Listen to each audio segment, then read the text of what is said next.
Hello everyone and welcome back to Bachacolio Streams. As usual, I'm Bachacolio and today I will keep on painting this smiley old dude. Trying out some things that I haven't quite done before. So hopefully it'll work out, and if not, well, it'll be a learning experience either way. Now the slight problem and complication that I've had since starting to paint this dude is that, well, I haven't touched him or a paintbrush in almost 6 months. So this stream will mostly be dedicated to trying to force me to remember how the hell I'm supposed to hold a brush. And even, if time permits, to remember how to put some paint on this dudester there. But anyway, how is everyone doing? Anything new? Anything old? Anything of note? Anything at all? As usual, let me know if there are any issues with the audio, whether or not the mic is too loud or the music is too overwhelming. Just let me know so I can adjust things and make this as much of a comfortable experience for everyone as possible.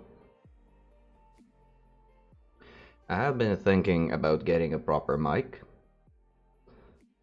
instead of using the webcam one, and while that would work for the game streams, for the painting streams, if I placed a microphone right over here in front of my face, whenever I would to lean forward to paint, I would most likely be kissing and or licking the damn thing. Second, it'll probably interfere with me painting. And placing a stand will make things also quite difficult, since there will be an additional arm right over here against my face. But I do not like the way that my voice comes over, and it is something that's worth looking into. I think I did tweak this cam mic to be about as good as it can possibly get.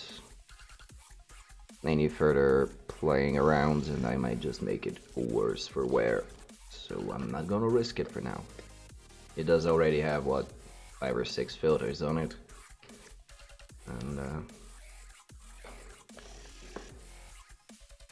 I don't think that without actual knowledge of what I'm doing I would be able to improve much on it, or at all. So yeah. Aside from that, what has been new?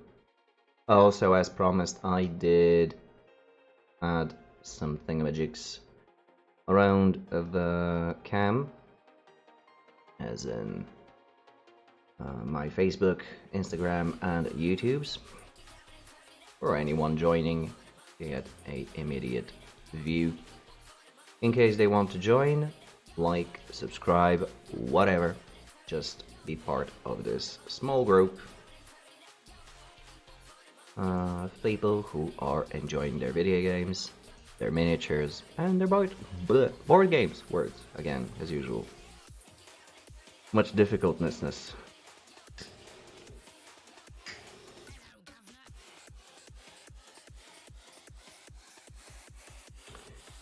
So, without too much further ado, I will start to prepare, as in possibly get some water on the brush, moisten it up. Everything, absolutely everything, has been coated thickly with dust. Naturally, I did not think ahead to prepare this. My wet palette is a garbage heap, as you can see. And the water in my water cup is pretty disgusting, not gonna lie.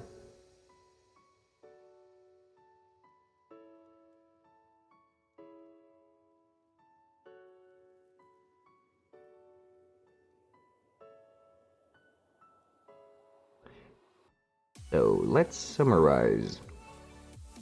What are the goals to try to achieve, or at least attempt at doing for this guy, as well as the other models for the Goliath gang, the Necromunda? I want to have a stab at gradual buildup of color shades, starting at as dark as I can possibly get. The issue with this is that I'm using the Games Workshop Citadel range of paints, and even their darkest colors are actually a mid-range. So I need to figure out how to darken each and every tone that I want to apply as a base coat.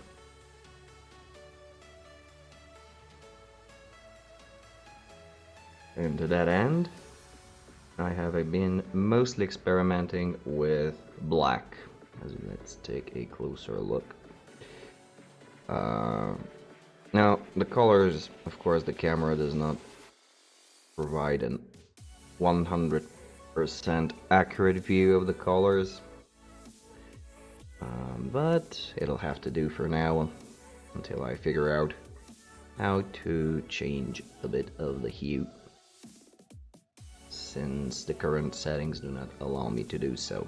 Anyway, so we have decided on red for the main armor plates that will give the uniformity of the whole gang once completed. And I have started with a coat of red and black. Now, it does look brownish on the cam, but it's more of a rusty color. Supposedly, it'll be good to build up the red on that. Hey there, Clawplumber! How are you? Well, let me know if there are any issues with the audio, if there's something bothering you, because I have not used this scene in a while. Oh, good to hear. Good to know.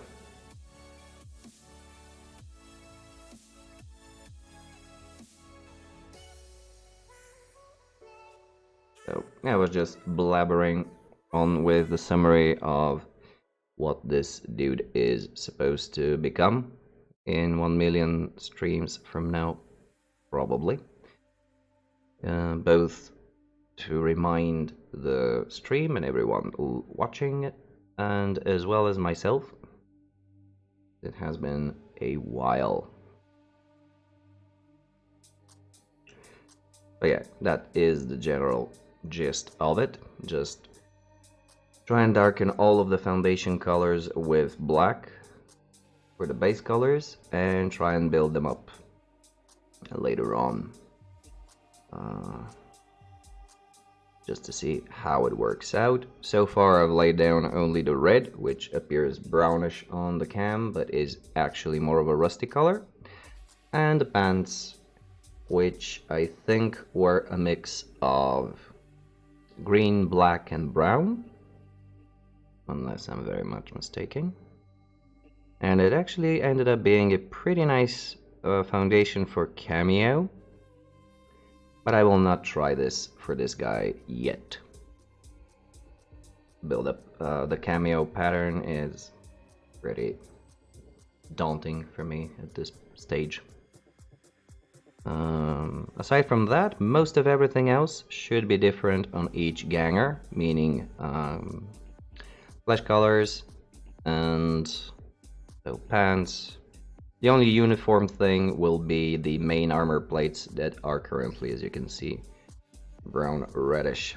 Hello there, have no mouth. How are you doing?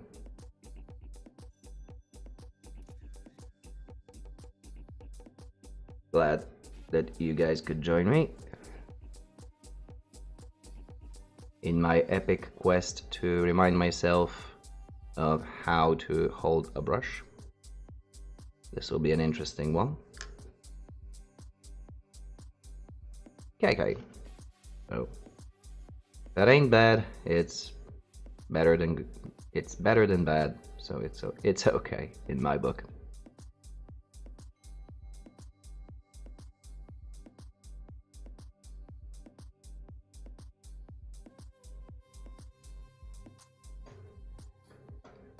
Also to fight the coarseness of my throat. And during longer streams, I have now equipped myself with a nice cup of tea.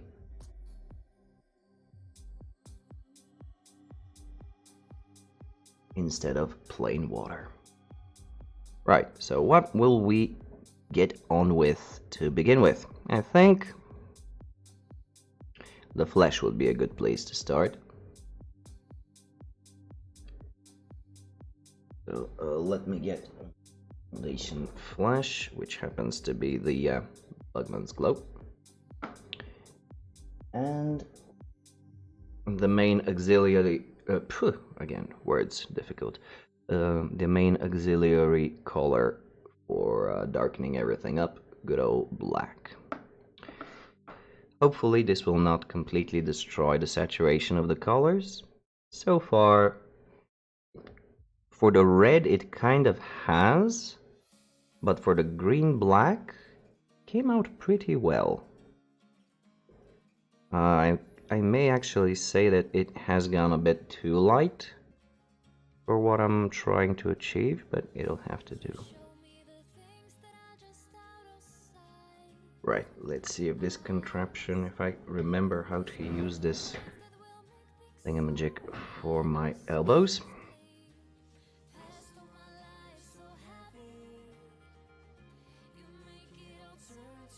Get this dude down and let's hope the camera does not go all fucky as it used to.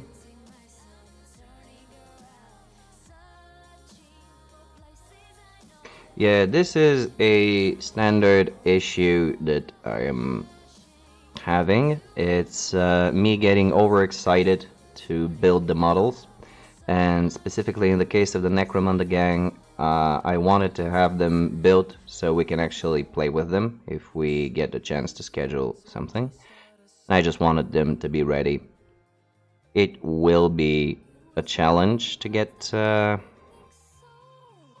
them painted up and paint everything around them. But that is more or less a standard predicament that I find myself in, as if you remember, the same issue was with the Norse team. So it's nothing new in my book. Also, there is something that just that holds me back from painting modular, or having sub-assemblies for smaller models. I don't know why, it's just a personal feeling that it doesn't feel complete. The stage of building doesn't feel complete. I don't know if it's a light stage of OCD or something, it just doesn't feel right, and it annoys me. Now let's give these paints a hearty shake. Again, half a year worth of staying in the pots.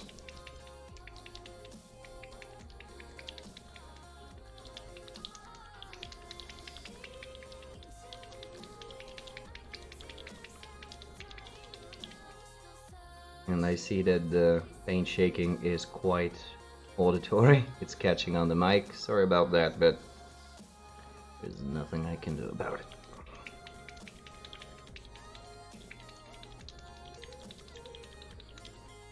I think that's a good thing, considering the amount of dust that everything has caught on. If I had gotten a monkey before, it should have been a skeleton by now, so I think it worked out for the best.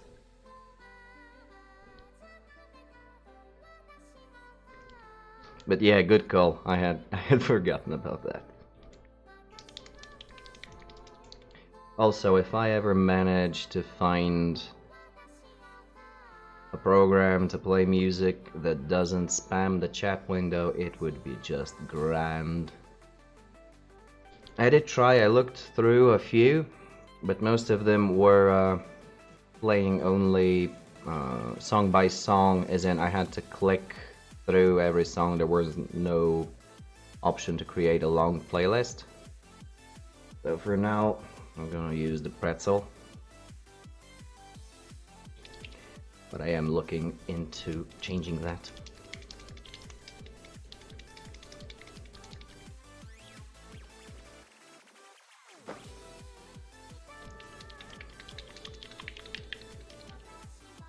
Alright, let's see what we get.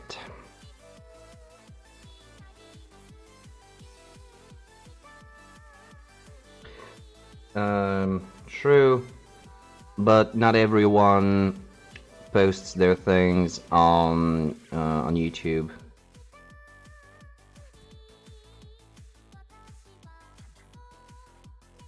Yeah, but these bots are used for different things, not really for music. Oh, okay. Well, I could look into that. I think Pretzel has this option. I just haven't really looked into it, and besides, most of these songs or artists are fairly unknown to the wider audience, myself included.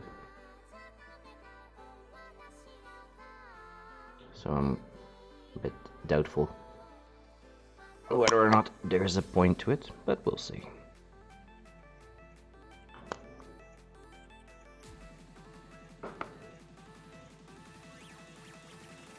Now, there was a good painter's advice.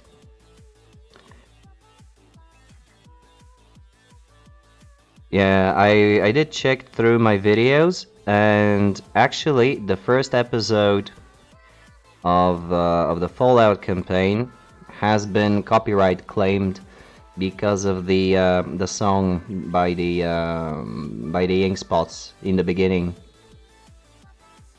It hasn't. There is no strike against it, but in case the video ever gets monetized, all revenue will go to the artist, which, quite frankly, is fine by me because it's a great song.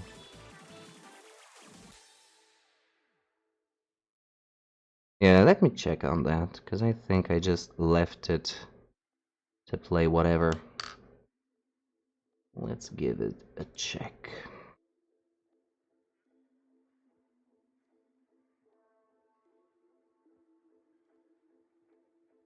So we got happy, hype, epic, EDM, hip hop, pop, chiptune, chill, rock, upbeat, synthwave, mixed, holiday, and ambient. Well, the way I see it, we gotta make a choice between synthwave and EDM. Let's give EDM a shot.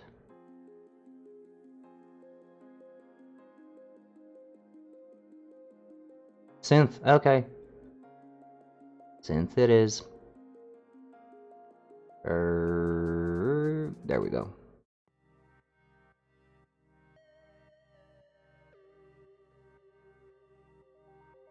Ah, it's okay. I'll play whatever.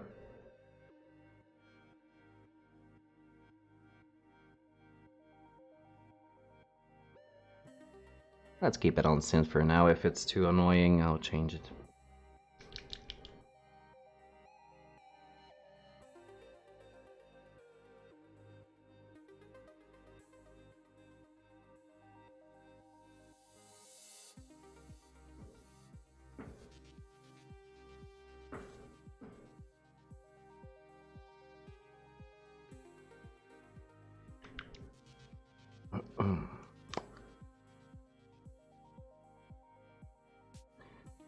Yeah, so what I was trying to say before, there was a good painter's advice, so it's a classic standard painting advice, which stated whether or not you were to put the lighter paint in the darker paint or the other way around. And naturally, I have forgotten this. So if anyone knows, I will be ever so grateful if you could remind me what was the proper way to do this.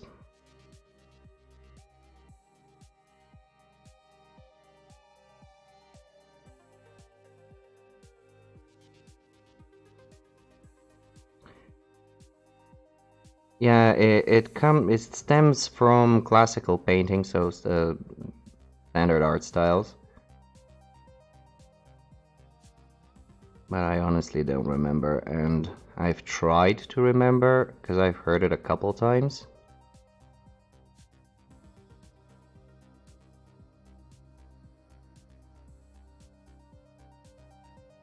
Right, so this is still too black, so I'll keep dragging more of the flesh tone into the black.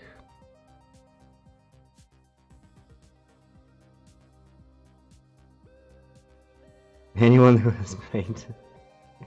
Yeah, well, I mean, you may have come across it or something.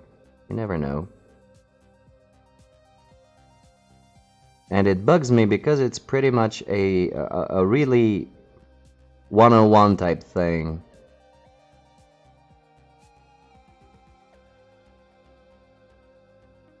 Right, I think this will be the color that we will be starting off with. Where do we start? Let's start from here and work our way out.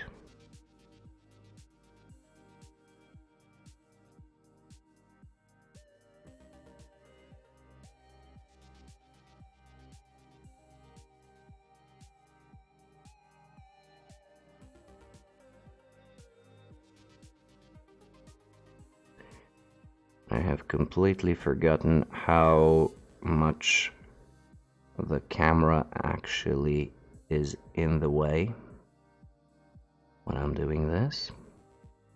Also, let me know if I go out of focus or you notice anything weird or annoying happening on the screen aside from my face. Because there is not much I can do about the face thing. And believe me, I've tried.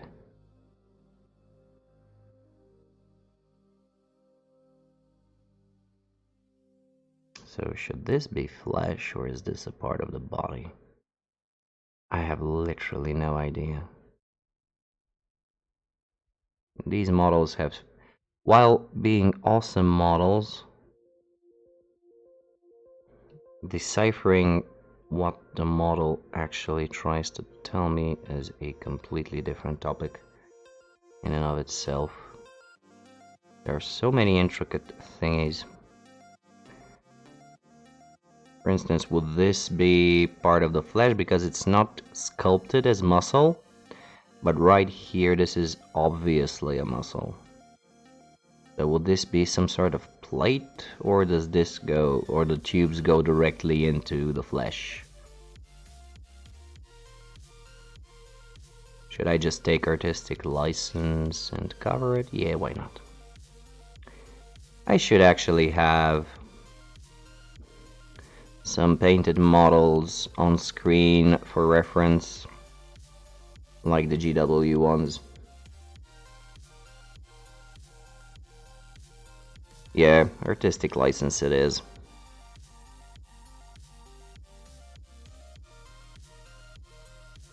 Oh, so let's see how far the stability of the exposure of the camera will hold out before it starts flickering to all shit.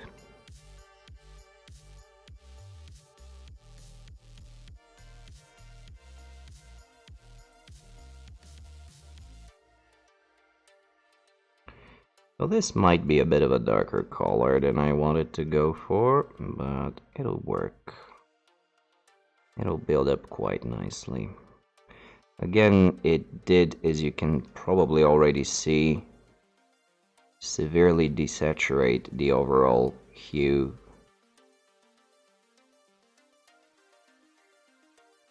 So we'll just have a paler, so to speak, color palette for this.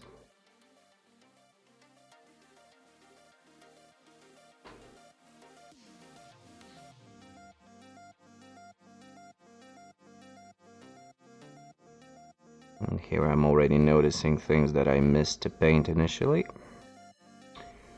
when I was playing around with the black-green.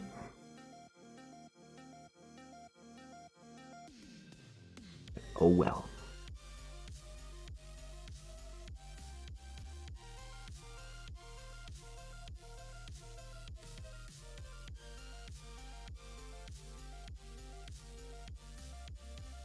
Anything new and interesting on your side of the barricades?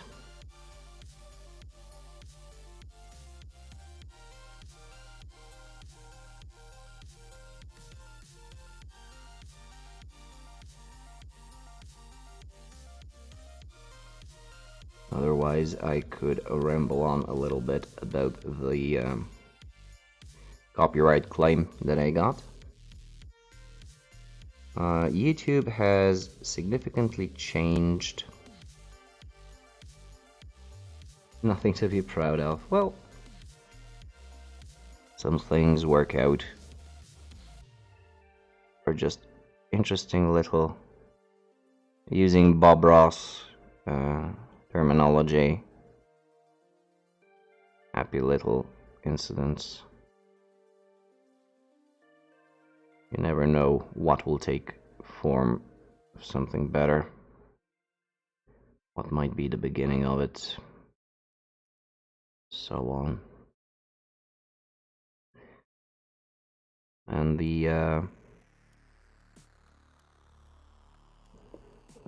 so YouTube has changed their studio for uploading videos. Something that I have, of course, missed.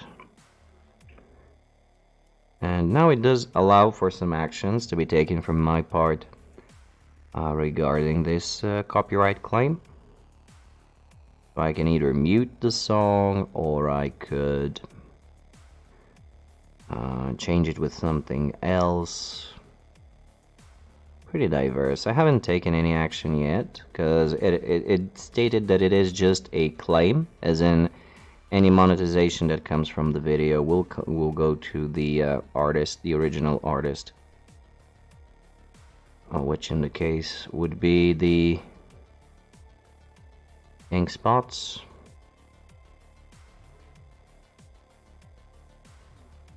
And I haven't taken an action because I'm kind of okay with that. Because it is a really good song. It's the Set the World on Fire. I don't want to set the world on fire. It's a very emblematic song.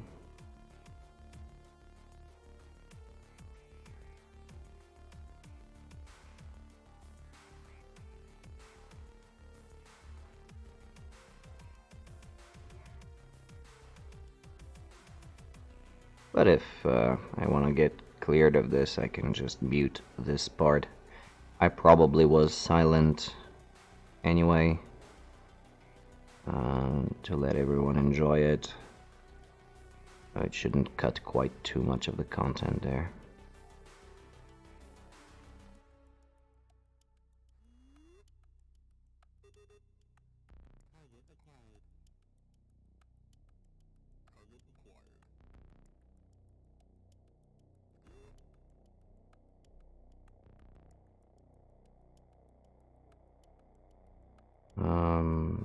So that is also meaning to say that I should be careful with the music.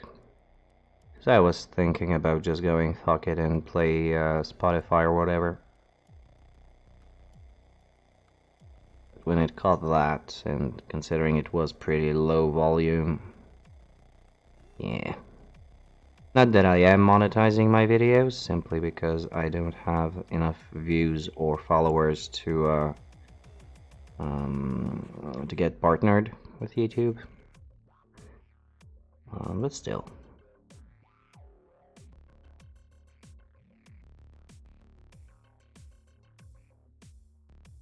This is getting to be a pretty interesting flesh tone.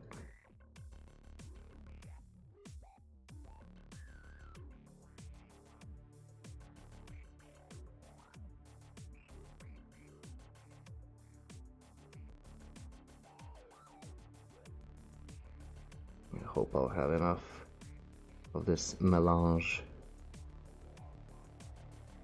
to cover everything.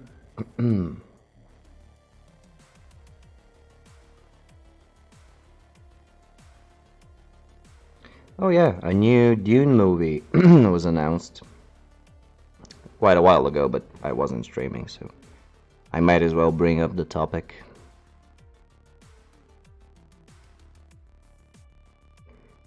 Is anyone excited? Does anyone even care about that?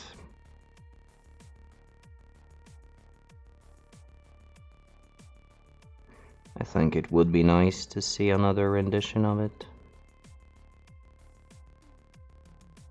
But I've never really been too much into it, I'm not...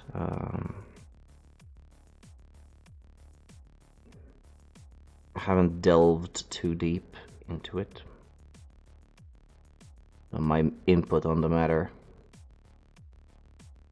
I haven't heard anything on BB3, by the way. Nothing. Like, following the initial leak, so to speak, from, what was it, Big Bang publishers, pretty much nothing was disclosed. I hear that Andy Davo is playtesting some things, and he sometimes gives insights, candid insights on what he's doing there. But that was, again, a long time ago. I'm not sure if...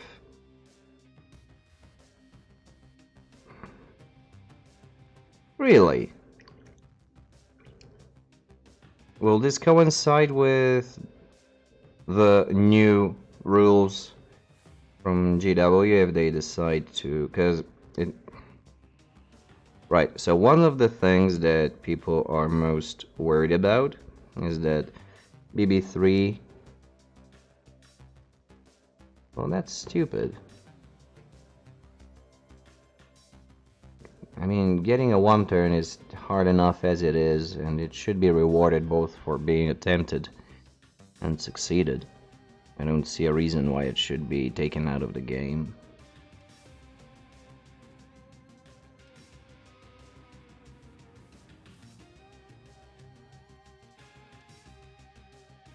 Oh yeah, gutter runners will be cut down for sure. Weird. So the thing is, we might be expecting a new rules pack for the tabletop from Games Workshop, and everyone is a little bit worried on what the hell it'll have in it. Quite frankly, now that I hear this, I'm starting to get a bit worried myself.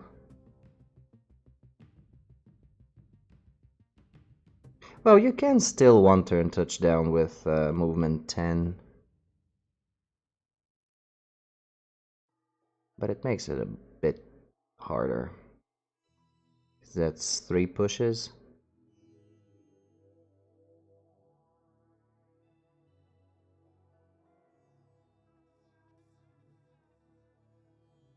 I don't know, it's weird.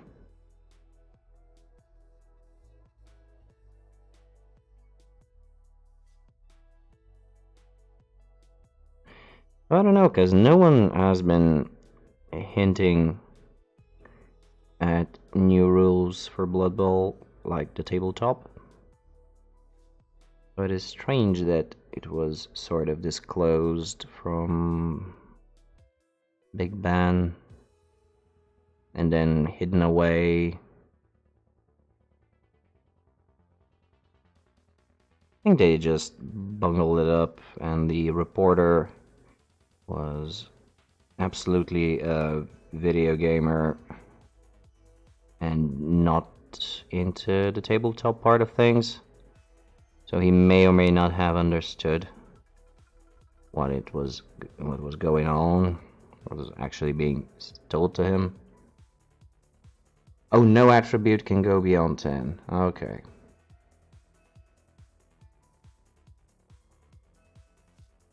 Well, yeah, sure, but I mean, does that include the attribute itself? So movement can go beyond 10 with the GFIs and sprint and whatnot.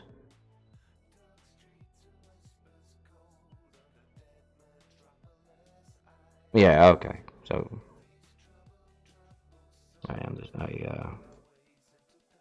I misunderstood initially.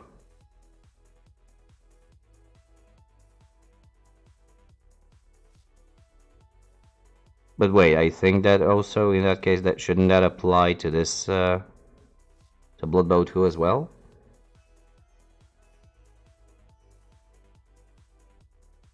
I don't think I've seen anything with over 10 anything.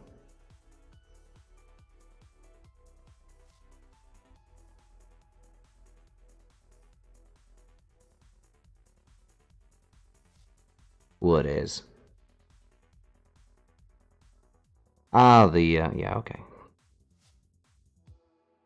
Sorry, I'm still getting my bearings back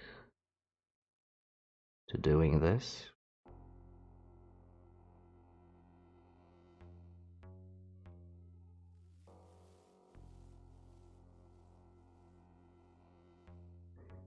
So it will be a while.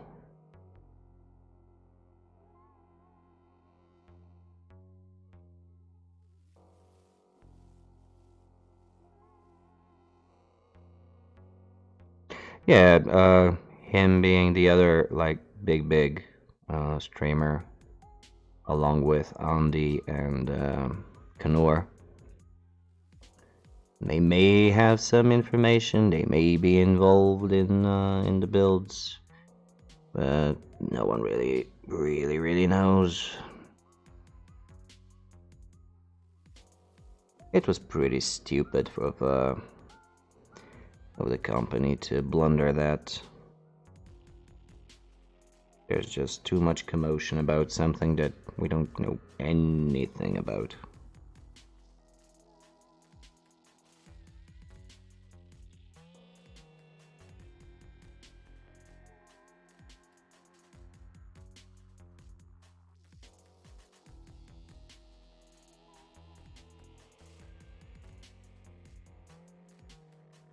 This is turning out into a very interesting shade for the flesh tone. I'm not sure I love it, but it's definitely something.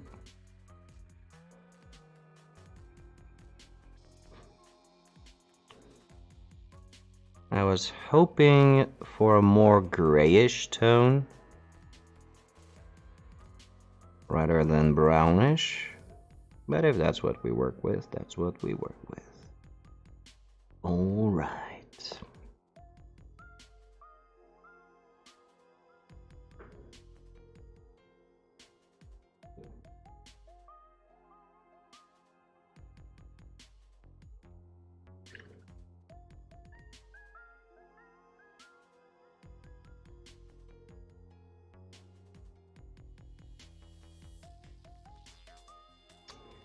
Also regarding the painting, I'm not sure at which stage I should apply the dents and scratches. So paint in the weathering. I think it should be at the very end. It would make sense.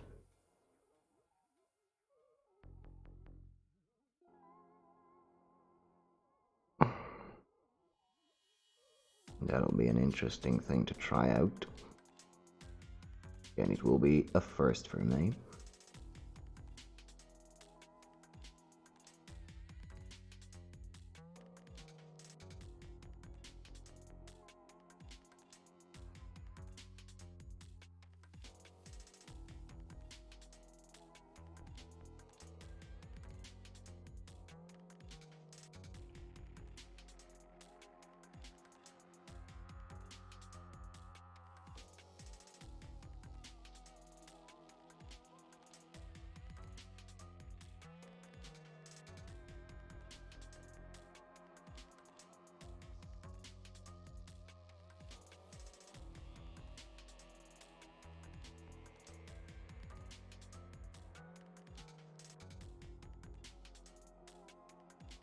I'm quite happy that the camera is behaving so far. We'll see if it makes it through the entire stream. It may be because I've changed the overall background, so it's no longer black, but brownish. A more natural wooden color, and maybe it doesn't have so much of a hard contrast that would require too much juice to be pumped into the camera exposure function that would make it overload.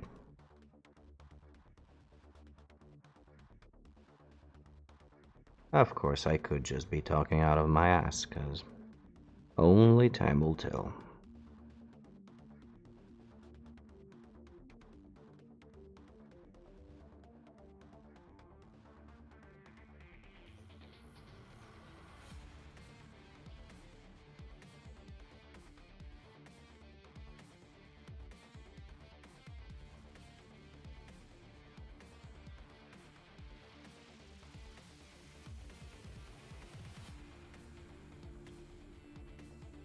It's covering quite well.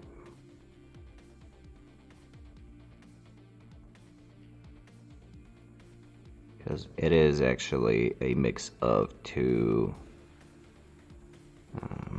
foundation, two base colors, which do have a stronger pigment.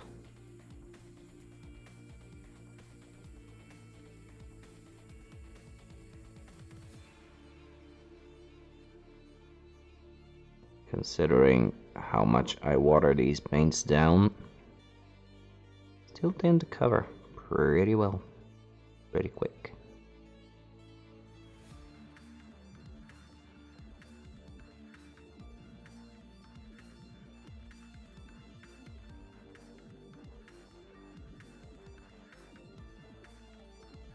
Alrighty. This will be a bitch to get.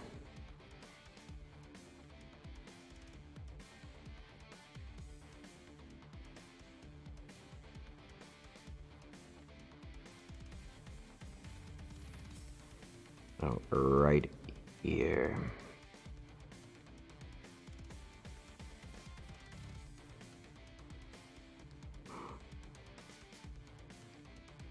Correct. Another argument in favor of subassemblies, of course.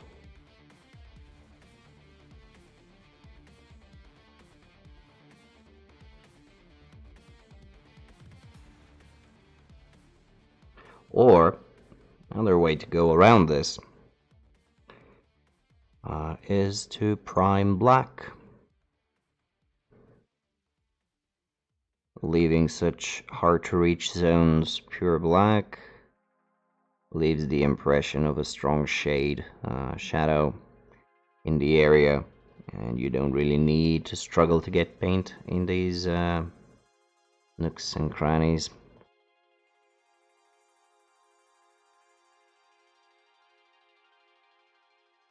But for whatever reason, I opted for gray to be my main color of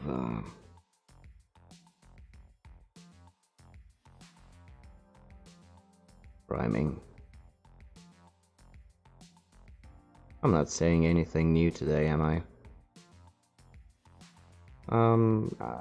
I do too, but I can't really put my finger on an objective reason.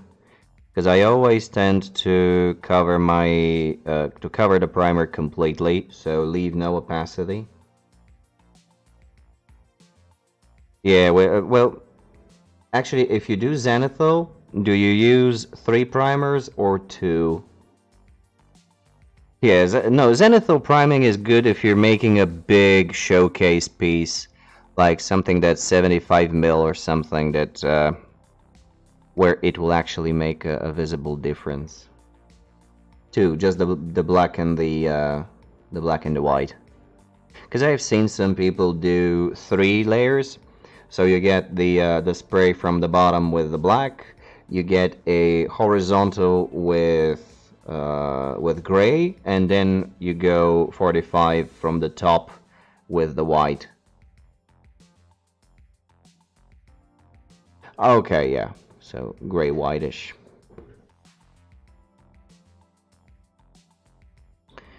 Once upon a time, I did try to do zenithal highlighting with rattle cans. Don't do that. So, one of these experiments that completely failed. If you're gonna do highlighting, zenithal highlighting, just zenithal priming, use your airbrush. Don't trust the rattle cans. They splatter everything all around, and it gets disgusting.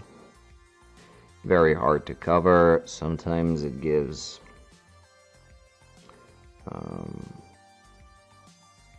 it creates additional layers that you need to. It blotches here and there. Just don't do it. Sadly, those were my War Machine models.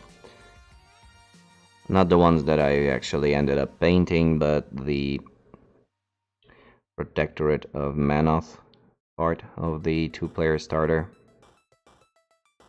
from 1 jillion years ago.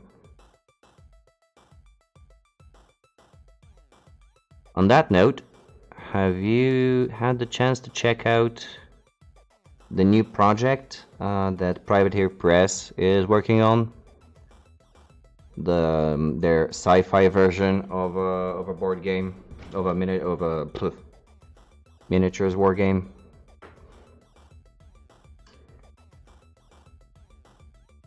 Rules or just the minis?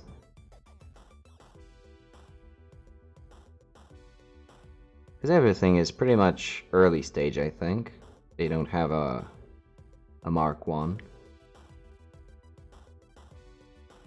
It is quite generic, yeah, but still nice. I would get some models. I don't know if I would get an entire army or get into playing the actual thing, but...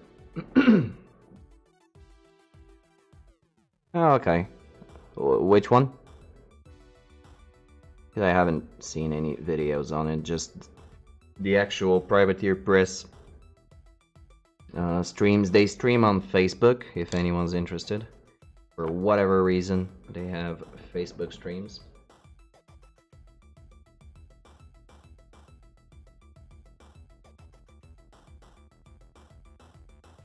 Oh, okay.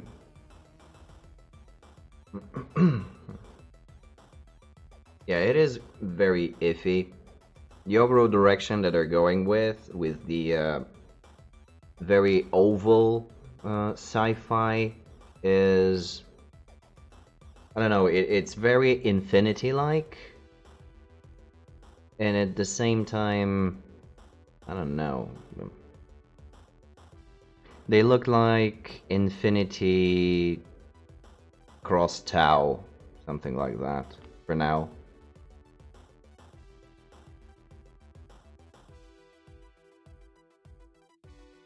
But I think that they would make a good addition for... they might make... So the mechs would be good for Necromunda in playing in as proxying for Ambots or something along those lines. Let's say instead of using an Ambot for the Enforcers, you can use one of those more slick mechs that they're producing.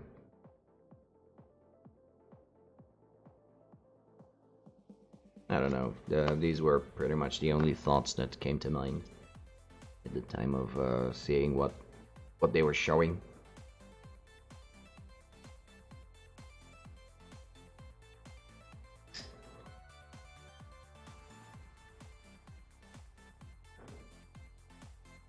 Because like Enforcers would have access to less ragtag machinery, something more manufactured, something more robocopy as intended. I don't know. We'll see. Oh, also, I came across a message from what used to be Beasts of War, which is now on tabletop. They had to rebrand due to, once again, YouTube having an issue with the word war and associations with it and so and whatnot. But that was about a year ago, I think. So what they had a prize giveaway, a starter set for a game called Reich Busters.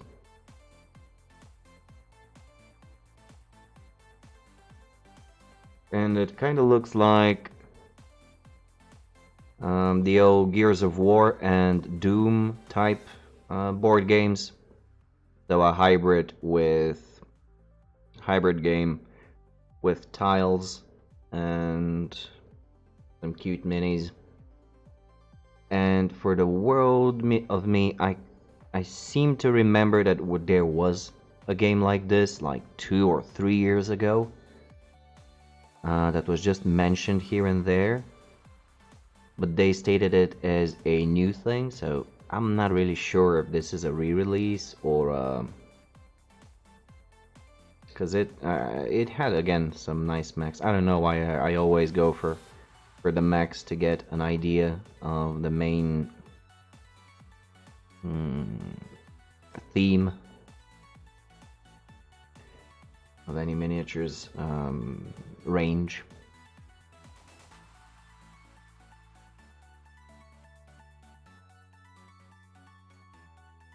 But yeah, it had a good looking mech that could be substituted into something. And of course, we have the was it the soda pop stuff? They have some very nice pinup models.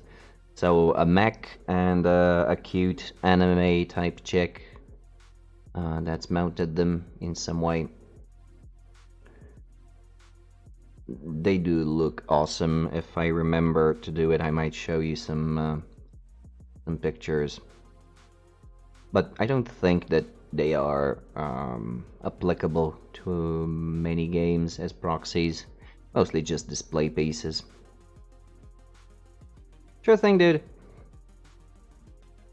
I will just keep rambling on. I think it was Soda Pop. The manufacturer and let me see.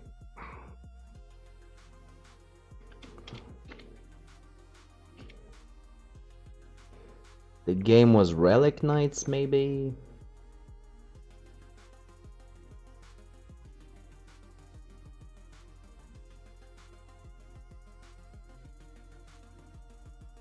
They had a few ranges.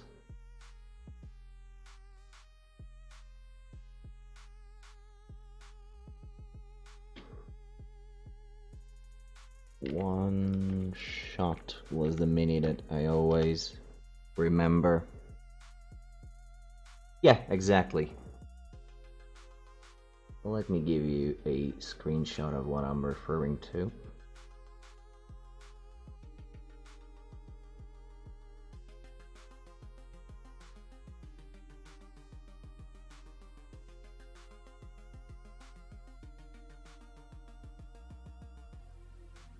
Let me just go to screenshots real quick.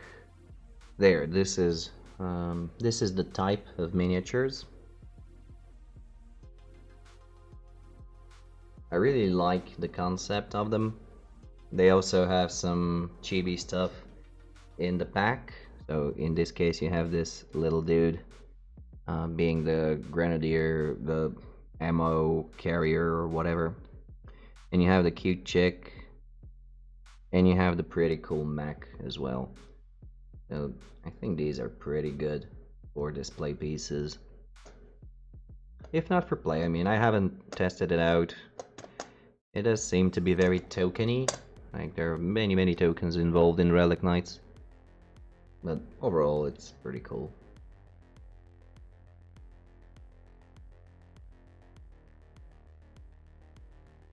Right, back to the painting.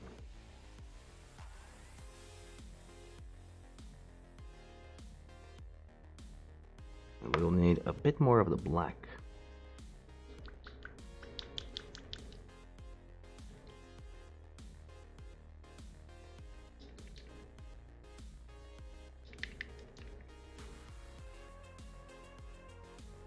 Yeah, it is. It is extremely manga and anime.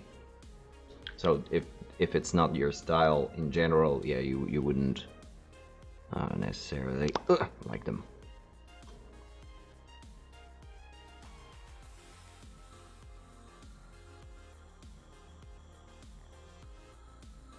Infinity manages to stylistically catch an interesting middle ground where even though I think that they are quite openly stating that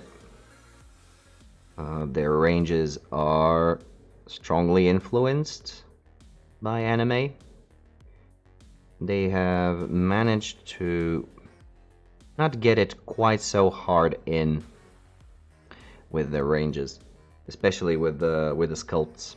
But in the artworks, you can see where that comes in. So it's much more controlled, much more tame, the influence. But as a result, you do get the rather flat-ish surfaces that you have to really be good at highlights so you can simulate details with paint rather than just emphasize them on the model. And also as a result, the models are very they're kind of like for Malifaux in some regards, very small because of the proportions are kept realistic, unlike the Games Workshop minis, which have very exaggerated proportions to make it easier to paint.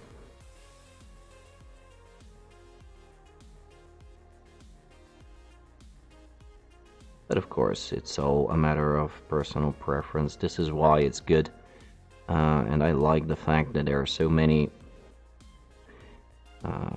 mainline productions and also one-off Kickstarters, and there is a hell of a lot of variety coming in terms of designs. And that just means that anyone can find what they're looking for, what they fancy, and what they enjoy. That might lead to a bit of a stylistic confrontation on the game boards if the two or more people that are playing are using differently stylized miniatures, but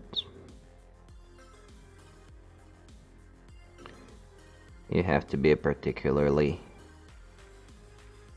how should I say, attentive to detail and to the overall look of the skirmish as a whole to mind, I think.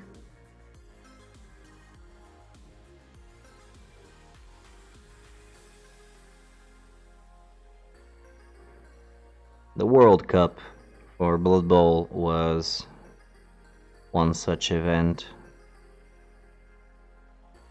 Because for those who don't know, there are a lot of manufacturers for Blood Bowl, for fantasy football teams as a whole. And as a result, when you get to such a big event, it's very probable that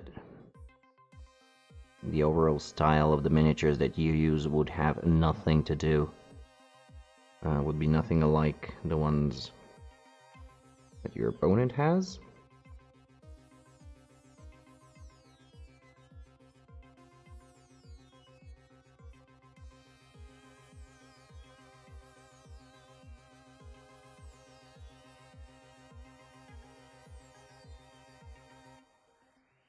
But then again, Blood Bowl is a game that uses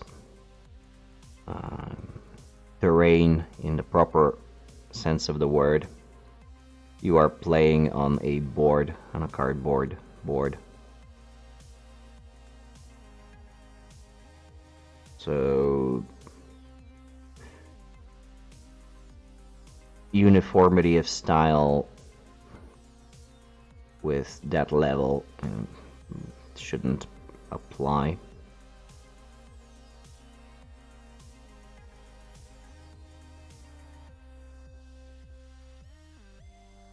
Necromunda is a different thing because you do have a lot of scratch built and also bought or whatever, just 3D terrain, and there is more of an argument to be made that a style uniformity should be kept between the miniatures and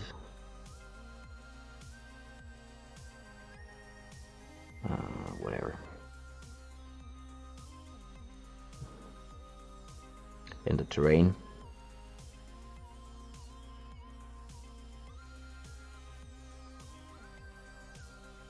If you're looking for all that cinematographic, whatever, that artsy feel, like the whole game board along with the miniatures on it is one big art piece. If this is what you're looking for, then you would need to strive for stylistic uniformity, or at least you would have the argument to attempt it.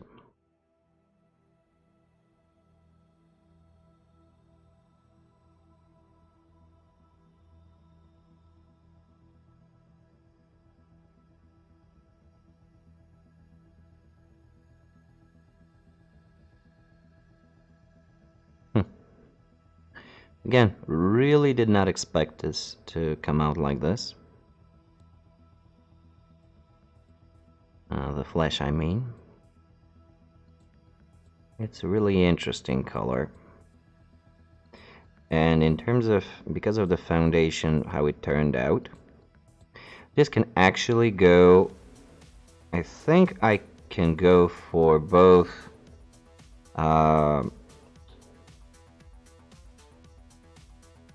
well, yeah, naturally. I mean, some are some shave. I shave.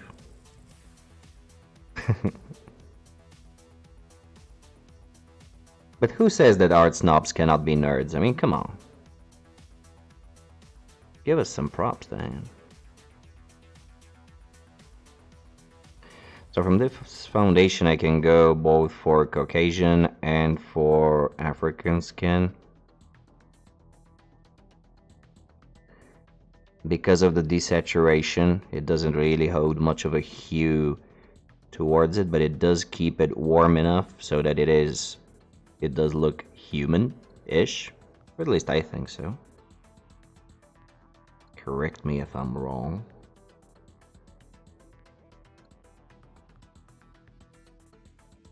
Well, they're all miners, aren't they? Forgers, forge workers and miners.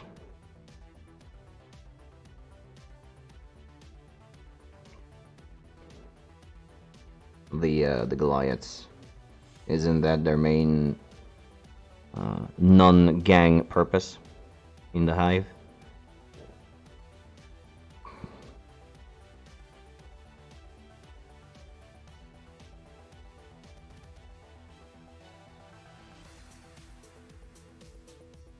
Yeah, so what you're saying is I could also work on some soot collection on the flesh after the highlighting has been done, to go back and put spots as if some coal has, like the coal particles have caught on. I have no idea how I would be able to make this look good, but it's an idea, and this is very much a test miniature for quite a few things. It might be worth trying out. Because yeah, I haven't really thought about weathering flesh. I have thought about weathering the metals, but soot from a coal mine, that would be a perfect thing to try out, along with tattoos.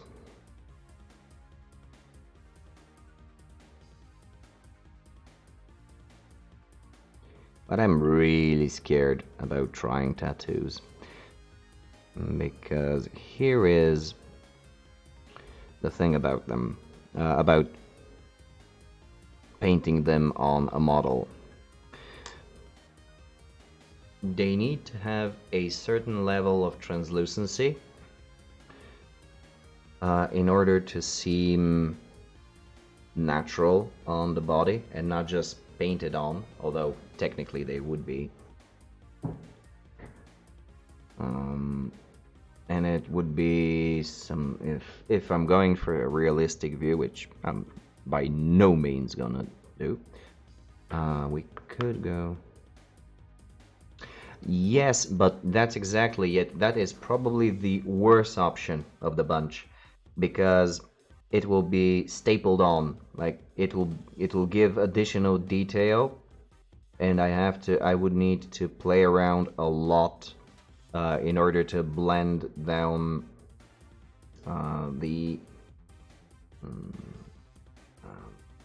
gloss effect.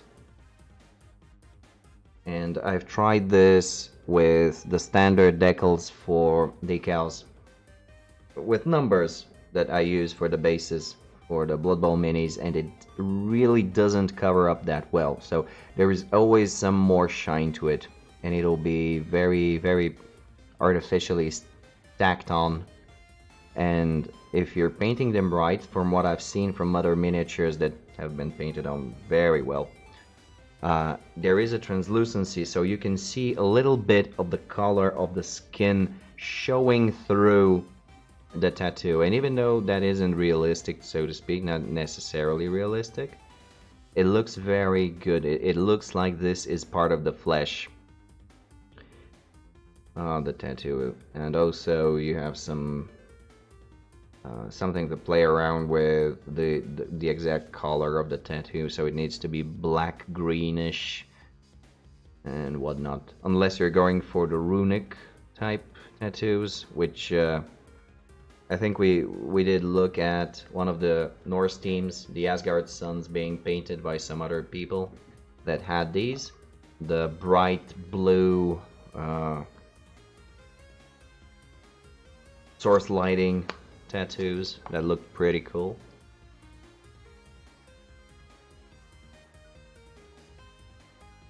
But these are two options that can be tried out on flesh for in terms of weathering. That would be contrasty enough to be applied to make a quick impression relatively easily. You can go for scratch marks or skinned, kidneys, like just roughed up skin. But that's very hard to do, and on such a small scale model, even if I were to do it right, it wouldn't show up well. So you'd have to look at the mini from very close.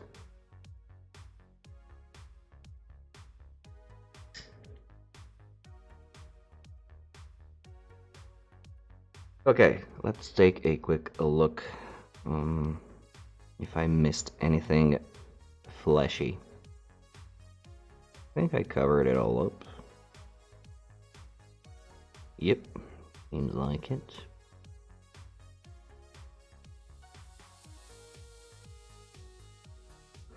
So the next color will be brown for the leather bits.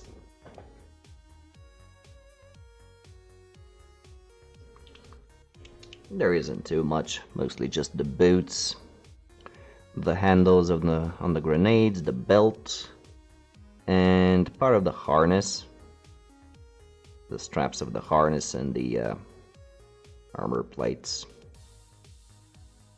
And then we will be... By the way, here is food for thought. Give me ideas for good old-fashioned 80s neon style Mohawk colors. What would you like to see this dude sporting? A nice purple, orange, green, blue.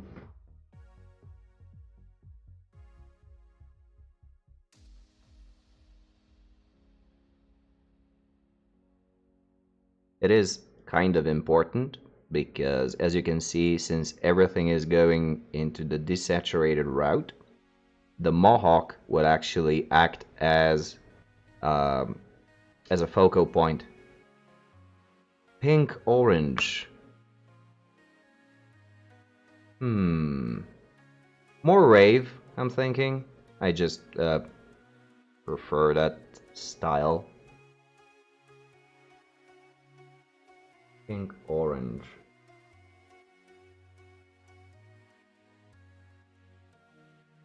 Let's see. Something like this, maybe? This is pretty orangish.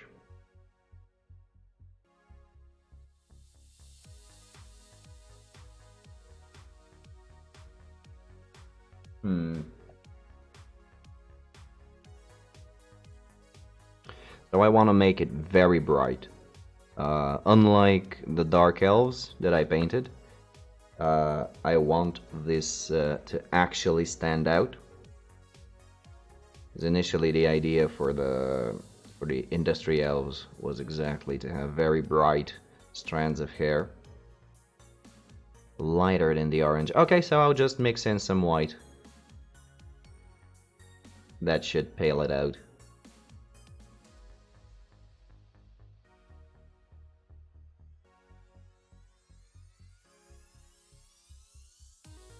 And I wonder how it could be done pretty well. So one of the options would be to go so because, as you can see, the mohawk is pretty detailed, so the strands of hair are visible in this particular model. So here's my train of thought. I will base coat it in white, then give it a shade of Nuln Oil, and over that I will apply the orange that you saw, and I will then highlight it with a dry brush, with a light dry brush, where I will mix the, or it's actually a reddish orange. Again, it's the camera playing stupid tricks on the colors. To mix it up with some white, just pure white, and make it a really striking color. Something that would directly attract your eyes to the mini.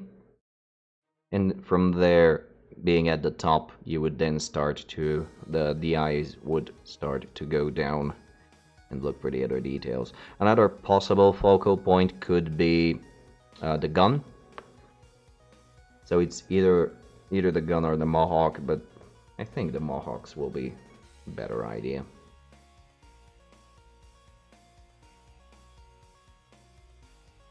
There was a dude with a metallic mohawk, I think, in the team, and that's where we can play around with the gun, make it a bit more outstandingly bright.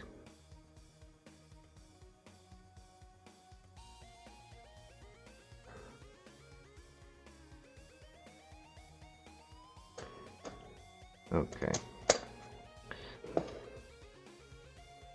So let's go through the browns first.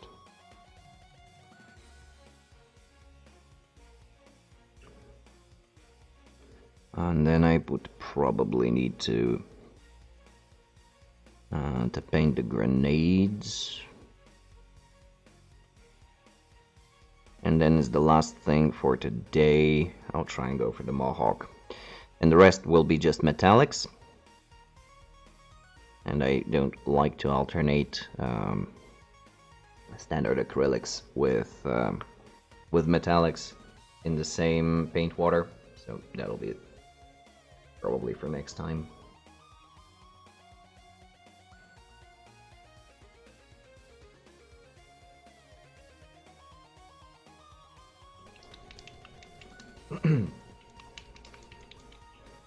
And if it works out, I will actually apply the same method to the rest of the Dark Elves. I really want them to stand out in the same way, and they do blend together a bit too much. They don't appear to have character, which is pretty sad for such a team.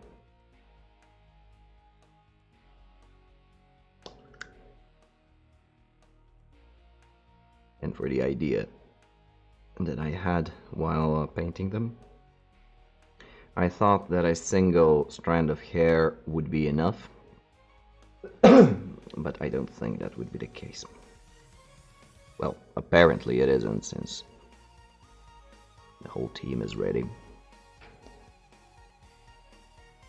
It's just not vibrant enough to catch the eye, and I would like to try and remediate this while playing around with this guy.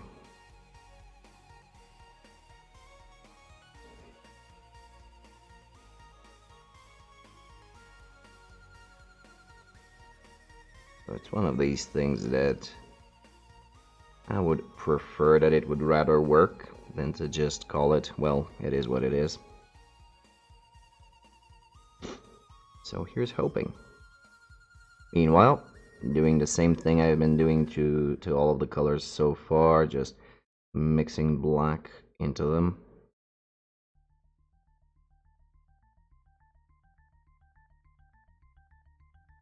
Probably not gonna be the best idea for everything, but for the time being. This is also a good way to play around with, as I already said multiple times, focal emphasis. So you can have some desaturated elements on the mini and then mix them up with very vibrant ones, but you shouldn't go too overboard, as in you should have 1 or 2 colors vibrant and everything else should be muted. Otherwise it will become more of a clownish type thing. So, boots. Unless, of course, you're going for the clown-ish thing. Maybe you're painting harlequins. Or maybe you just want a jester-like theme.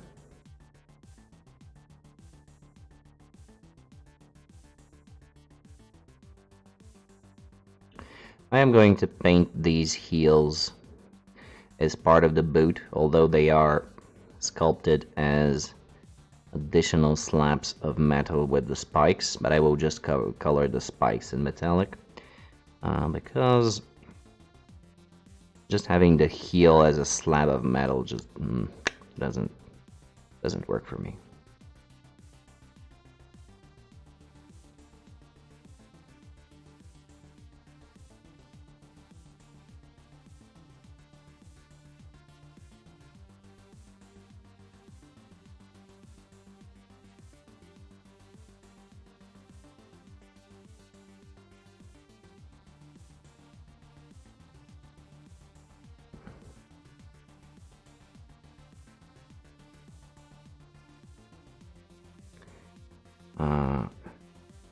One of the channels that I've been following for painting, the Maniac, he says that the amount of time you spend painting the head, shoulders, and top part of the chest should equal the amount of time you spend painting the entire rest of the mini. And if you're spending too much time on the boots, you're doing something wrong. Now, I'm not sure. I understand why he says it, but I don't think it's necessarily the case. And again, this is about emphasis on certain parts of the miniature because it attracts the eye more and whatnot. So it doesn't make sense to have very intricate footwear. Considering small scale miniatures, you rarely get to see the bottom part of the legs and the feet.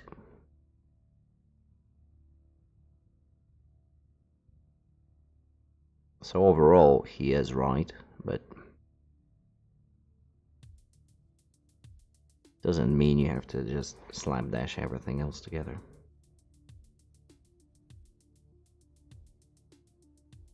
At least that is my thought on the matter. For anyone who cares.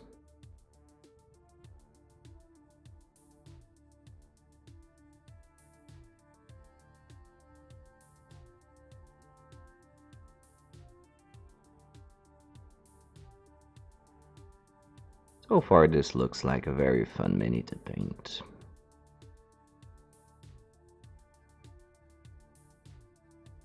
Yesterday, when we played our game, our Blood Bowl match, and I finally got a chance to bring out the assassin, I just remembered how much fun it was to paint him,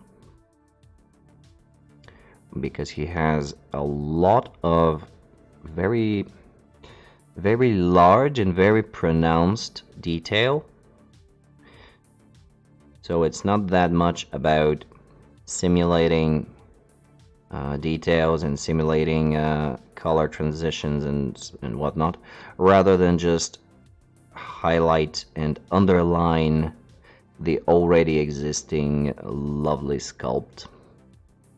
And it was a fairly big change from the otherwise rather limited in terms of large details Dark Elves,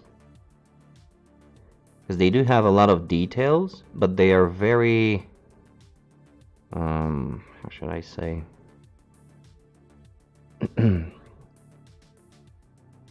very small details, like very unpronounced.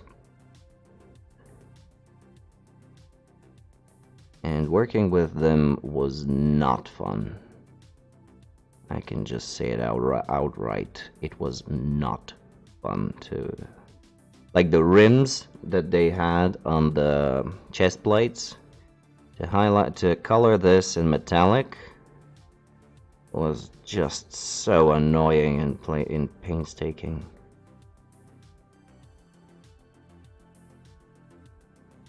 It was not a good time. When I got to the assassin, things changed a lot.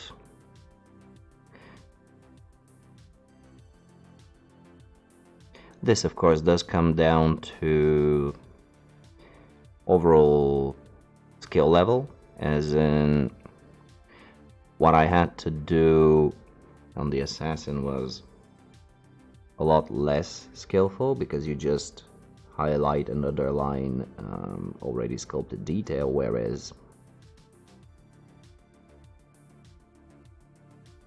for the standard players,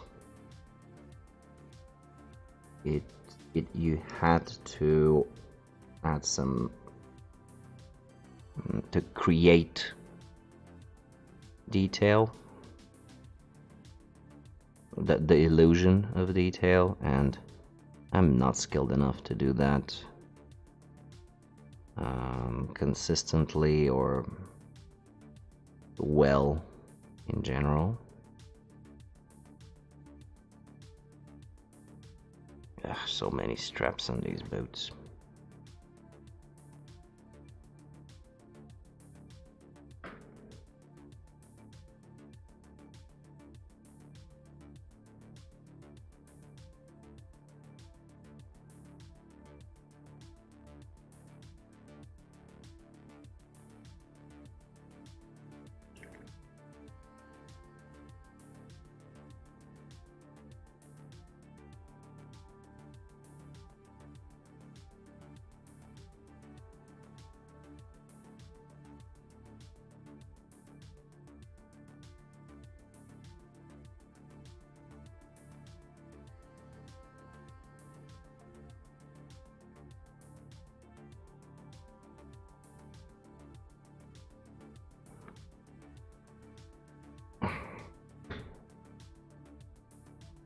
The auxiliary contraption is not again ideal.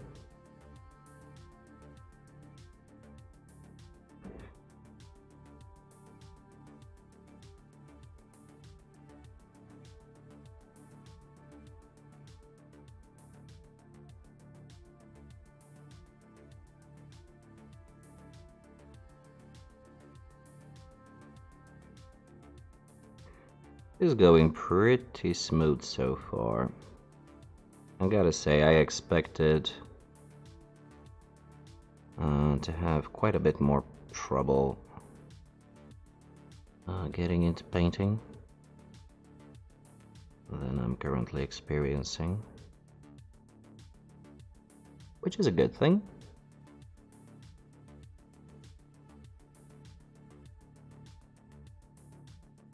That being said, of course, I am just base coating. I haven't even started detailing and highlighting.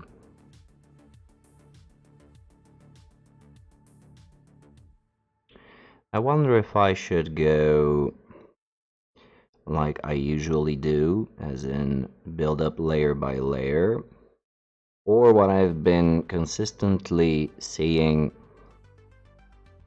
in the painting groups, like 40k for grown-ups, heavier metal, and so on, where it would seem that they apply the extremes, or just like darkest, mid, and top with a very rough transition, and then start to smooth out things in between. I've never tried this before,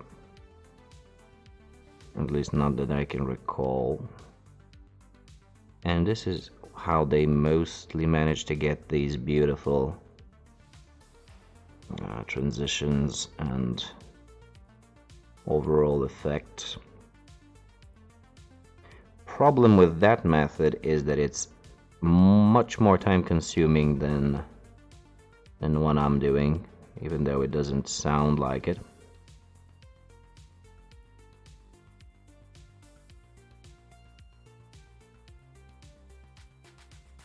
By the two thin layers. Well, two thin layers applies if you want a consistent opaque color, such as what I'm doing now. As usual, I am working with way too watered down colors, so I'm actually applying 3-4 layers of the same color. And then, at least what Duncan used to do, was he would go into shading with washes and then applying fairly solid highlights, as in very opaque highlights, on top of the shaded colors. So it's a more mechanical approach. The reason why it looked so good on what he was doing is simply because he is very good with paint consistency. Something that I unfortunately am not. Which is why I always water down my paints too much. Whereas he can get them to a consistent opacity, so he only does need to apply the 2 layers. And also, when he gets to the highlighting, although he appears to apply fairly thick-ish coats, he actually isn't, and he is smoothing them down with by playing around with the pressure that he puts on the brush, which is again something that requires a lot of experience and a lot of, because it's feel based, so it's intuition based how much to press. And this is something that's built up with time. And something that is not too easily obtained when you give yourself a half-year break from painting.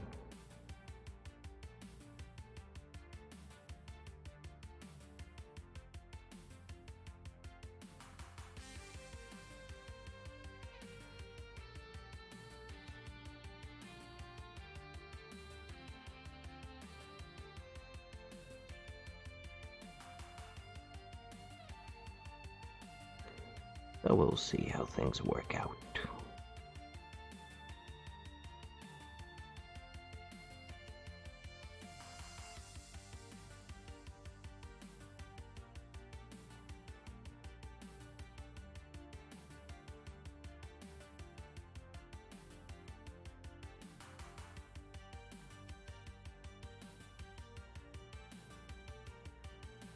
I did see news that Duncan is again painting in some other capacity. Unfortunately, I did not read through the entire article because I was at work. But after he quit Games Workshop, apparently he has found another place where he can, I don't know if he'll be doing tutorials or if he'll just have painting streams or whatever. I would honestly like to see what he does when he is not restricted. YouTube, as in he has his own channel? Yeah? Let me check.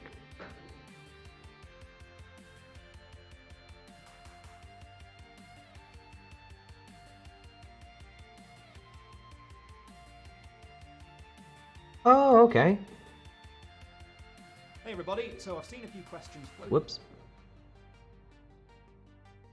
Thank you.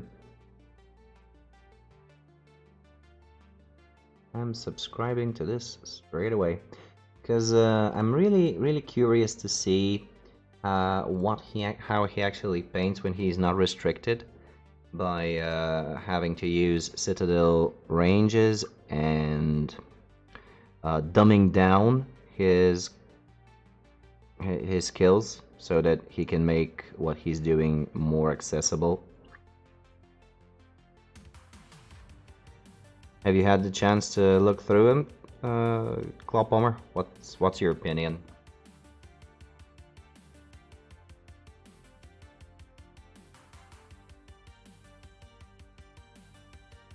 On the matter?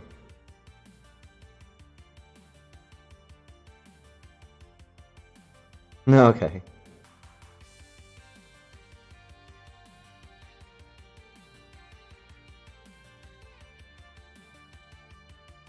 I will try to make some time and give a look at how he is painting.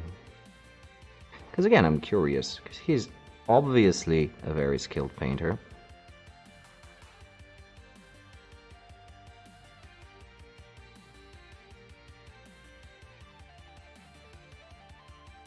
You can tell in his Warhammer videos, Warhammer TV videos, by just how, should I say, how precise and light his brush strokes are. He's not really thinking about it or aiming his brush, just slap, slap, slap, and it's pretty much consistent all the way through.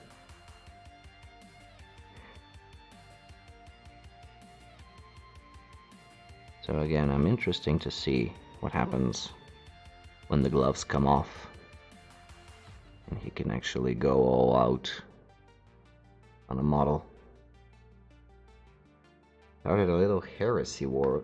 What?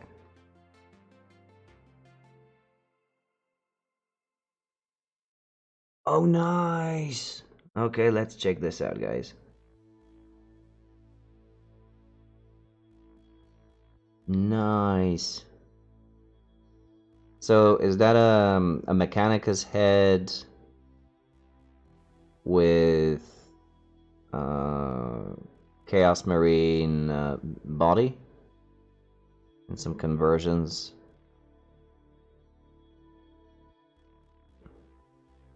Oh, it comes like that? Wicked. Very nice. And also it it highlights again exactly what I've been talking so far about focal points in terms of color choices. So you can see that there is very vibrant red here on the hilt of the chain, sword, spear, what do you call it, as well as the cloak. So if you look at it from a distance, if you take a look back, your eye is immediately caught to the strand of hair on the spear, from where it can actually glance at the entirety of the detail.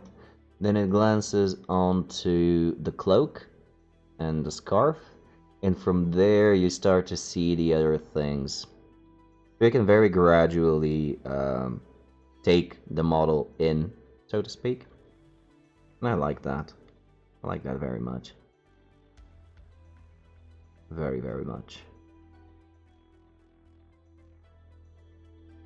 What is this? What is he supposed to be on? Wait, actually, you did send me a link.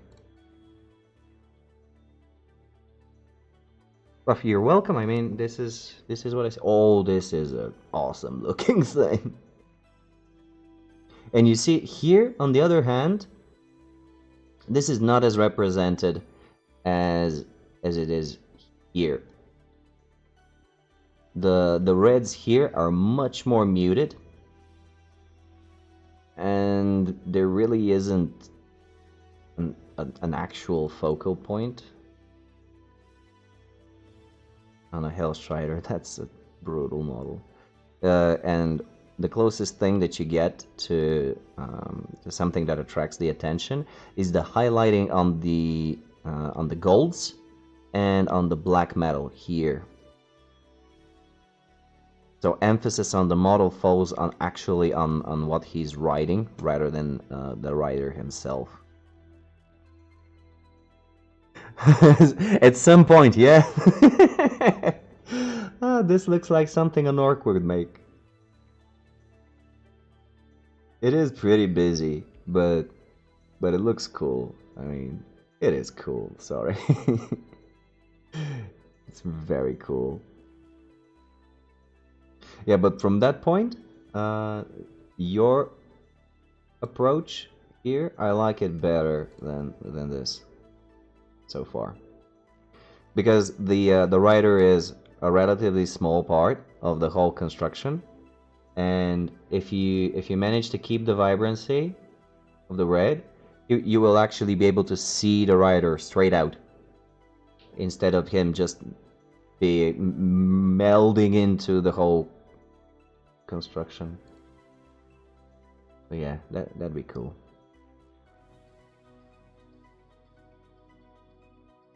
Oh, so you had a bit of a break as well, well, with the move and everything. Guess we've all had a bit of a breather.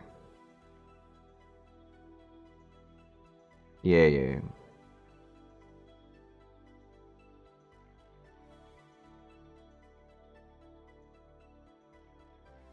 This is a wonderful part of this hobby, is that you can put it down and you can pick it up at any time pretty much.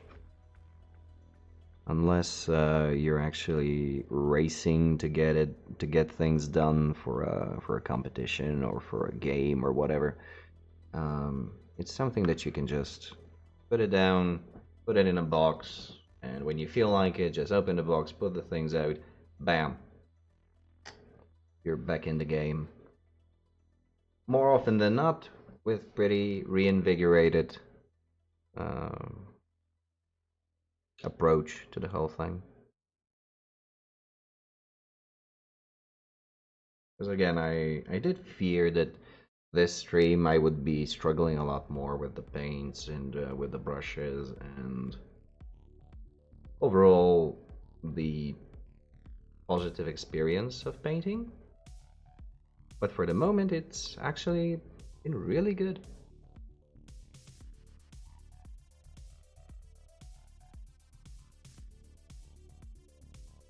Naturally, things like speed of painting has not gone up, but it would be too much to ask. Still, I think I should be able to get at least the brown done.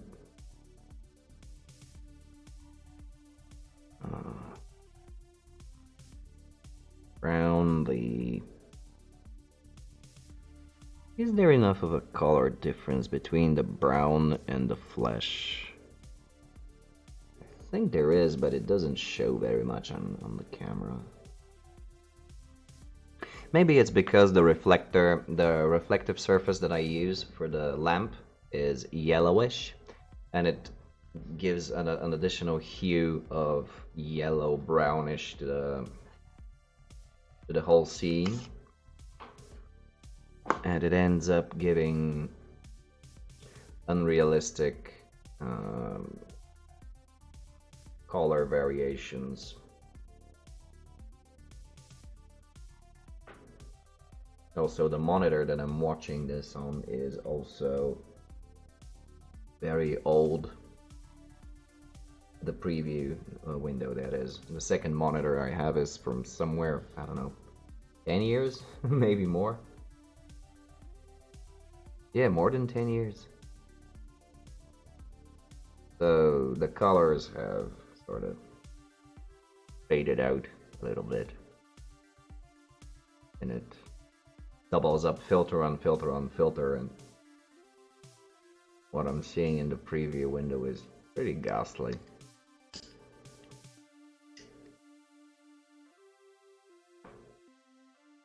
I can just hope that it doesn't come out like that. That being said, tempting the devil again, but camera is solid. I haven't had any screen flickers so far. Knock on wood.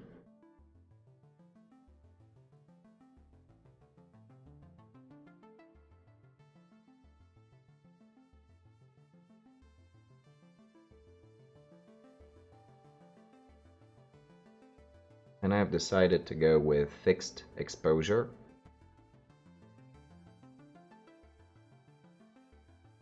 Which is usually what breaks it down.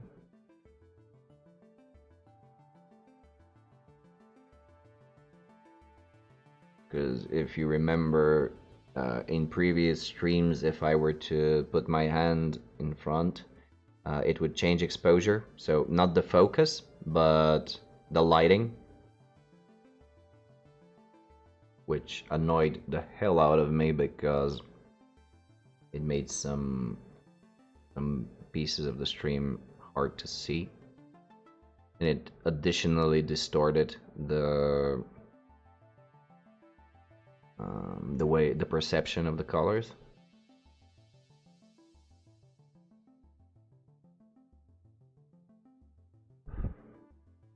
So here's hoping.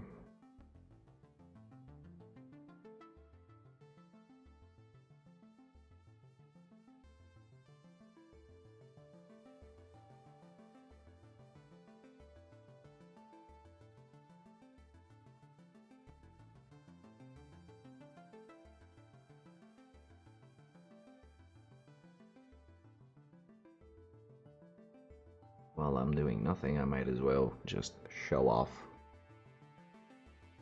a picture of my Witcher in its pretty much final look. This is how my Geralt looked.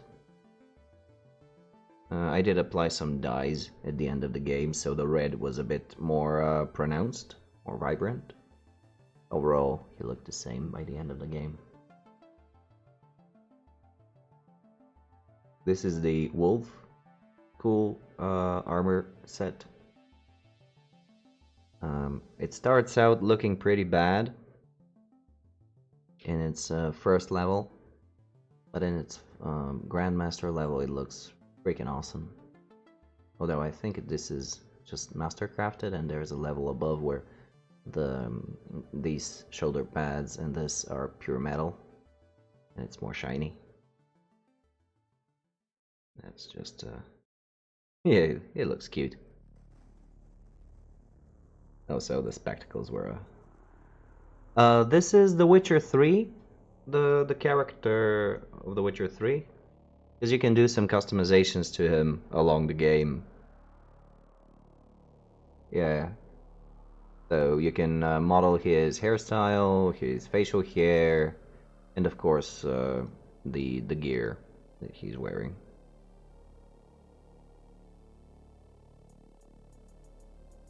So I took this screenshot for a buddy of mine who's also currently playing the game, and I just wanted to show off.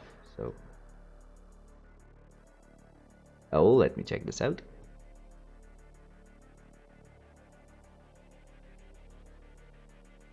Why did it not open? Ah, thank you. Oh, nice. What is it supposed to be?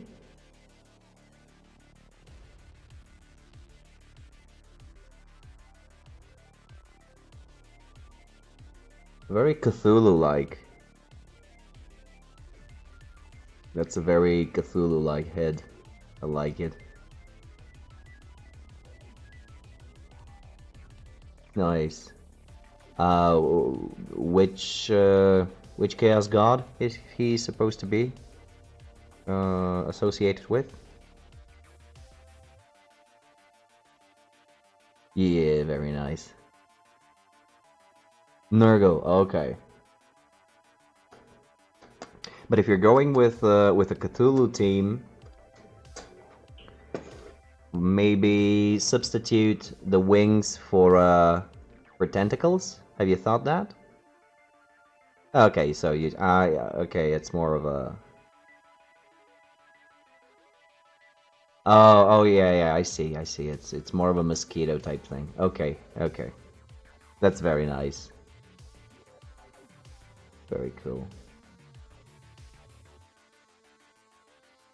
Please do continue to send me work in progress pics when you start putting paint on him, because he looks like he'll be a blast to paint. Also, this is the scale of a miniature that you might want to use the zenithal highlighting for.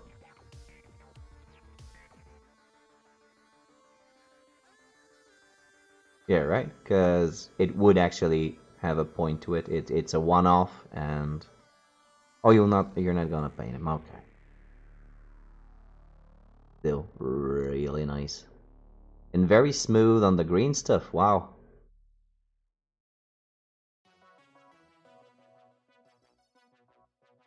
Awesome sauce. Yeah, it is.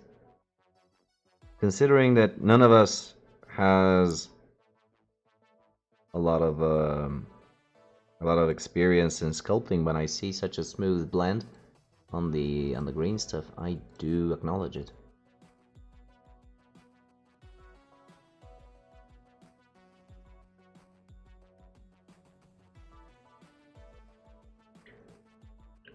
Still, it's not easy to get. Also, green stuff is not the easiest thing to work with.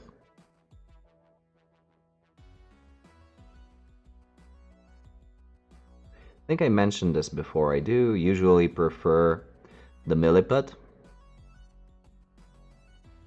because you can make, if you put enough water on it, you can make it into a very malleable slushy that just melds everything together.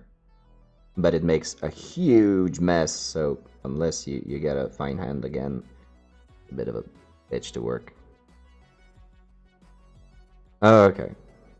But for smaller things, I do think that green stuff is just easier to just get out, smack it in, and so well, without getting colored up to the to your elbows with the white milliput, or whatever color you should be using. You would be using.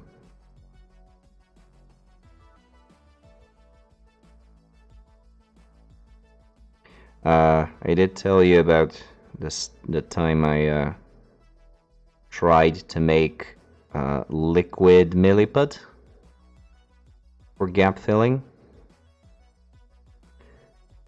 by essentially grinding a small piece of milliput into a cup of water.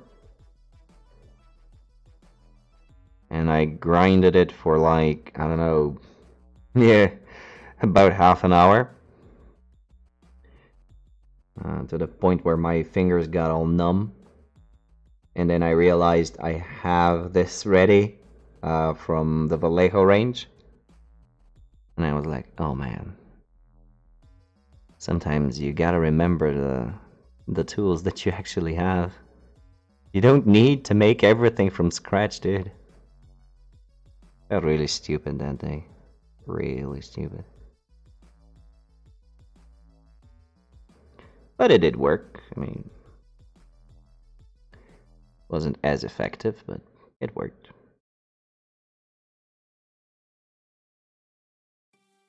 And it was a good workout for the fingers. Yeah, I had just completely forgotten I got this. Along with some other mediums and stuff. Yeah.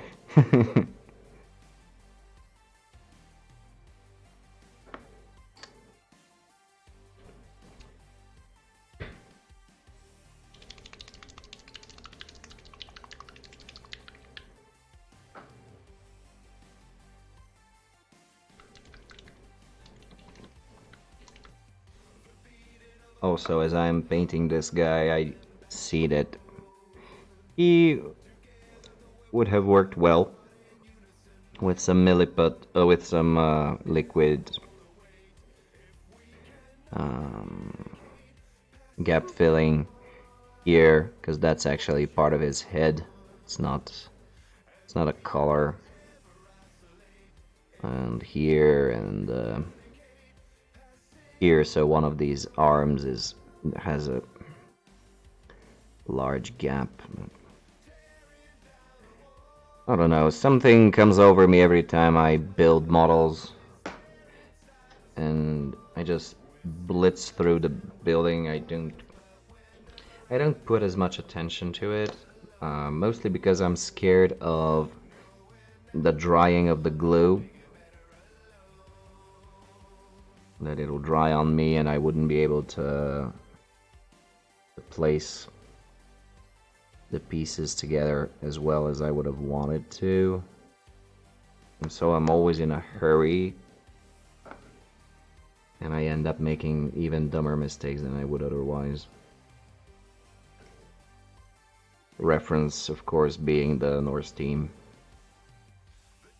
which is not to be looked at from up close. Nope, sir. The amount of mode lines I missed to clean up is staggering.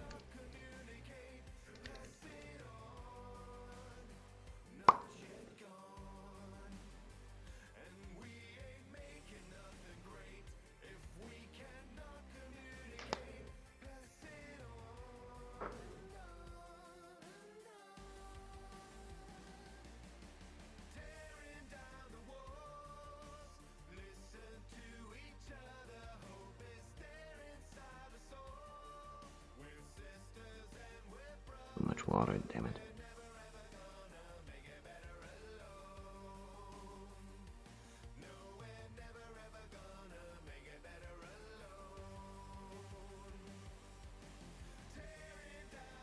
No, just mumbling to myself that I put too much water on the brush.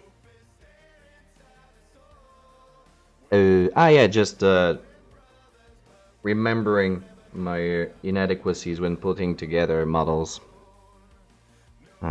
More particularly the Norse team that has mold lines for days that I forgot to clean up before priming. and also the fact that I always feel under pressure when building the models because of the small time that I can use, that the super glue is workable before it starts setting in.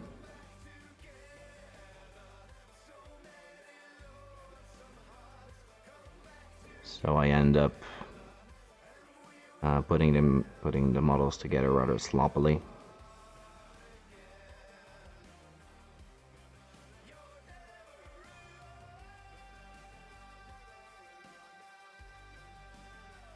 Nothing terrible, but it is something I would need to work on, to improve on just in general.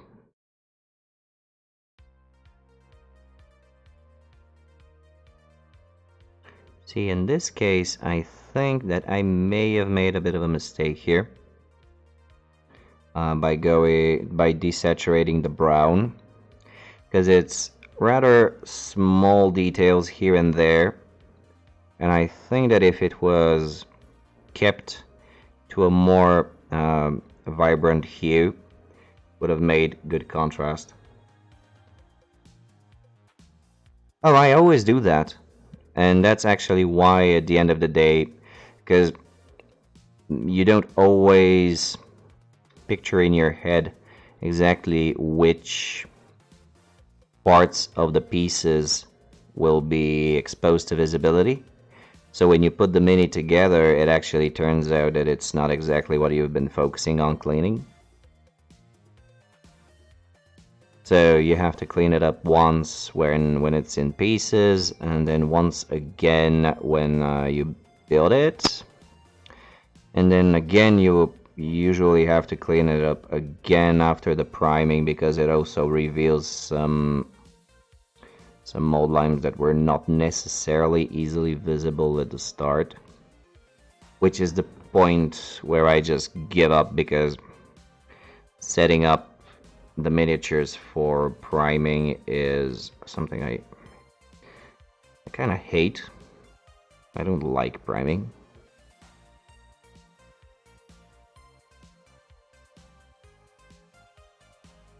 Because naturally, when you start cleaning up the miniatures after the priming, it chips it off and you have to reapply it. But if you spray the entire model, you may obscure detail, and it's a whole shebang. So back to my previous point. After I finish this up, and before going to the metallics, I will give this guy another thorough look through and maybe paint over the brown with just normal brown, just straight out of the pot, Mornfang brown, because it'll give nice contrasting points for vibrancy's sake. Because they are little details here and there, and it'll just make it, I don't know, make it pop a little bit out from the whole desaturated theme that I'm going for. But that I will decide that when the rest of the base colors are placed. If anyone remembers by that time, please remind me, because I will be prone to forget. Is this supposed to be a grip, like a mahogany grip? I can't tell. But I'm going to say yes. So brown it gets.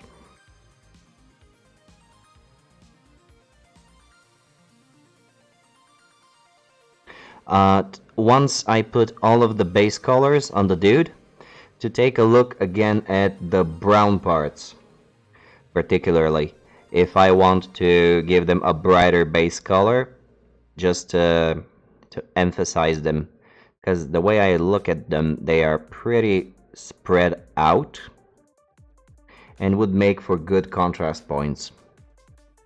They are small but all over, It would make for good contrast points if I were to keep them light. But now for consistency, I will keep on applying the desaturated brown.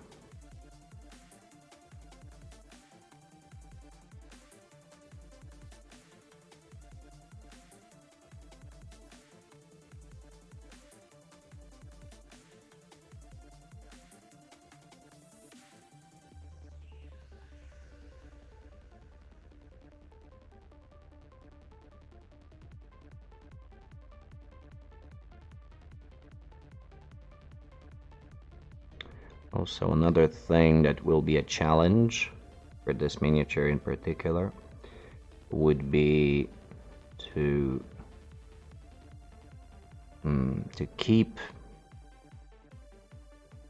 the muted parts muted during the highlighting phase, meaning that they shouldn't go too vibrant at the end.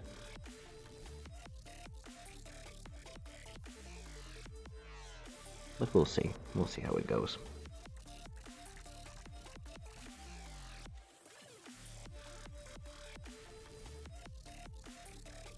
Because that's an area I haven't explored yet. Haven't ever explored.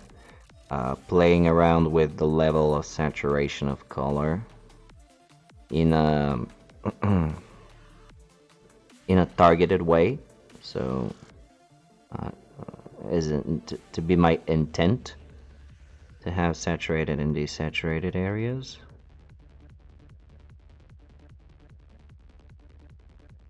So again, it would be a nice experiment to try out.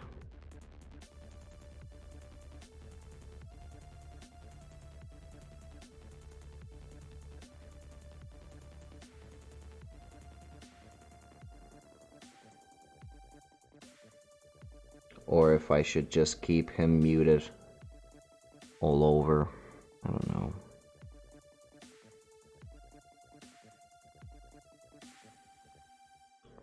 Because if I go combo muted and saturated, he might end up looking a bit too cartoony, which isn't bad in general. As a matter of fact, I do prefer generally more cartoony type characters, but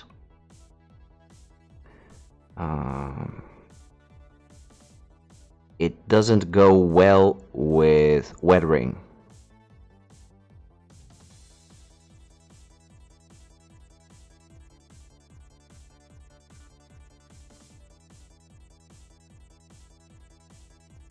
Because weathering separated as in on different models or different. Yeah. You gotta keep them separated. But yeah, cartoony style doesn't go well with weathering just because of the whole nature of it. And speaking of cartoony, I was thinking about mentioning this, and I can't remember if we've touched on this. The sort of cartoony comic book style of painting, best observed at Epic Duck, I think. Epic Duck Mike, was it? The guy who uses black ink to do line shading, a panel lining on all of his miniatures. Because I've recently seen some of his newer stuff, and it's just miles away from what he started off with. The style he's evolved his style a lot. Like, it's a completely different animal from his first tutorials on what is this cool stuff that you have shared? Oh my god. Oh, this is so good. Okay, so this is Okay. This is a 40k and what do you call it? And War Machine stuff.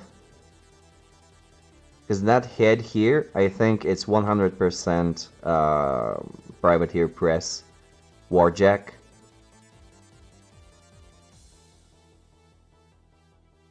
Is it a conversion or is it the model itself? Not it. Well, really? Because I'm sure of it. That profile of a head. Also, the overall head being centered in the middle. Oh, but it is wicked.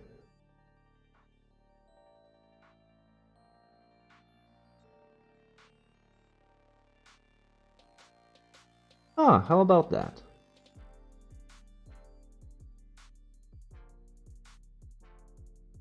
That's not the same head though, is it?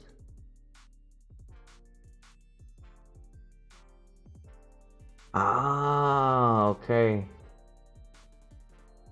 So this is bringing, yeah. Oh, okay, it's a plague bearing. That's bringing battle damage to a whole new level, like using a miscast to change it into. Is that supposed to be an obliterator?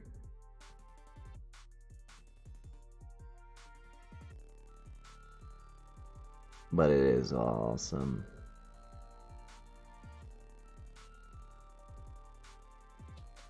Oh, okay. Blight Beast. I'm not going to even attempt to read this.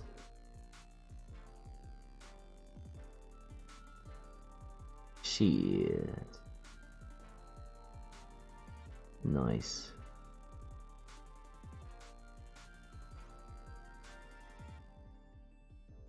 That's a very cool thing, though. What is this? Mirrors miniature. This is really cool. Like, you're really pushing your conversion skills.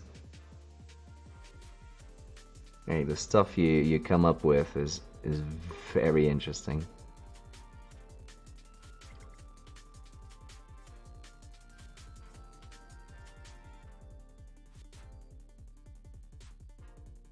Maybe someday I too will stop putting together just the miniatures as they are and give it a shot. Because the last thing I converted anything was like 4 years ago. The human team. And that's about it. Maybe someday I'll finally get to the orcs. But we'll see. Yeah, it does inspire to see this. It really does.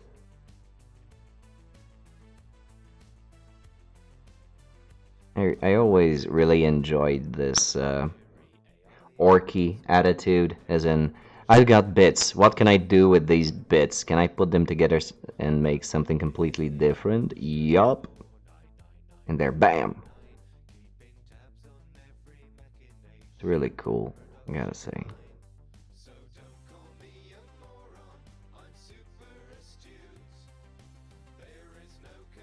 Should there be something here that's leathery, or is it all metallic? Can't tell.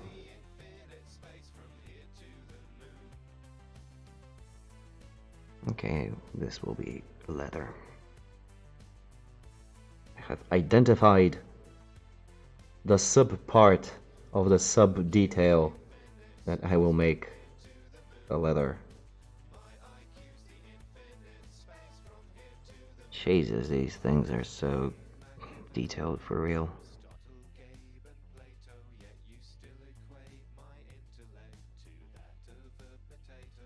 Yeah, I'm almost certain that I will be raising the saturation of the brown I just realized it as I placed this color here.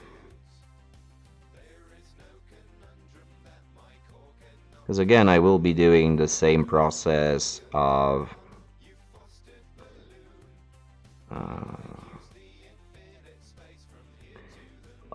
using different washes on the different types of brown. Oh, thanks, dude. Interestingly enough, they really were my first attempt at conversion, and I never tried it again since.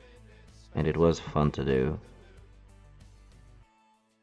Because again, it was just a case of, okay, I have 40k stuff, and I have this stuff, and they're the same scale, so what the hell can I do with them? And hopefully one day the orcs will follow in the same step.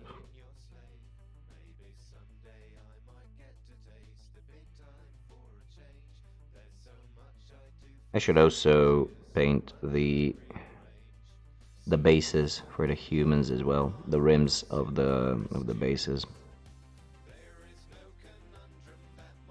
Although they are more recognizable than the elves, I think it's still a good idea to do.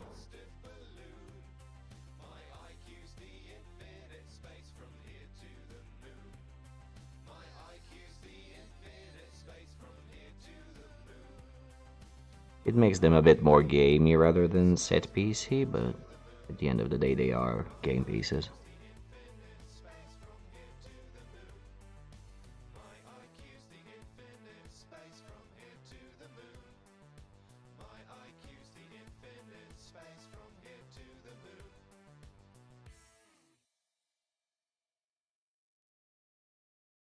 Ah. Okay, I guess this is getting brown too.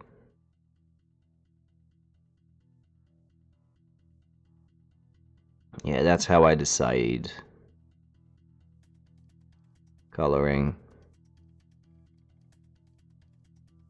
It leaks through on the one, well, I just gotta make it the same as the other.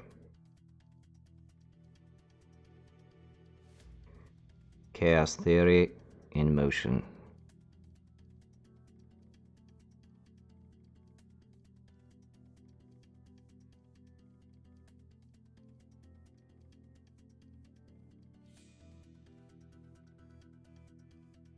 Yeah. I'm almost at 100% for the brightening up. Oh well.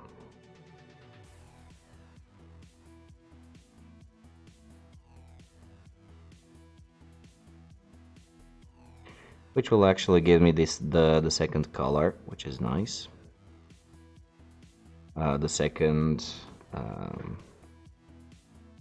emphasis color, which being brown is a bit weird, but I think it'll work out good. Because the first one will be the Mohawk color. That'll be the first saturated color, and the second one will be the brown. At least on the leather, maybe not on the wood, which is for the handles of the grenades, but definitely the leather. Because the third option, from what I can see here, would be the red armor plates. But since I have plans for them, I will keep them muted.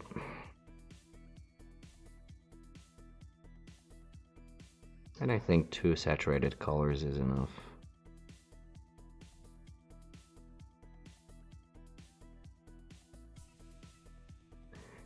Three would be too much.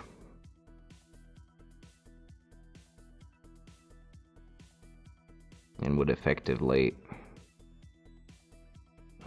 render the whole thing pointless. If I were to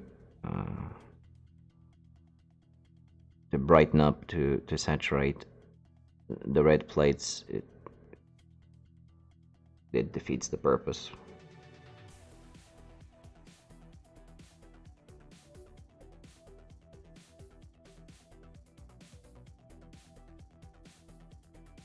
Get them muted, but I will raise them to a fairly bright red, as in fairly high registering red. which should be easy, working from such a dark red, but who knows.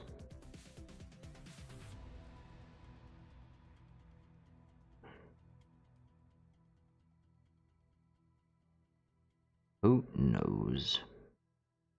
Not me, that's for sure. I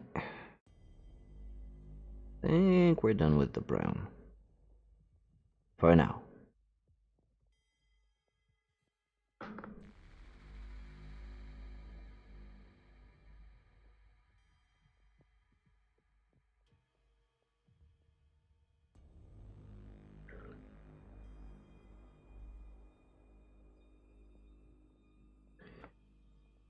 I will now quickly paint the grenades.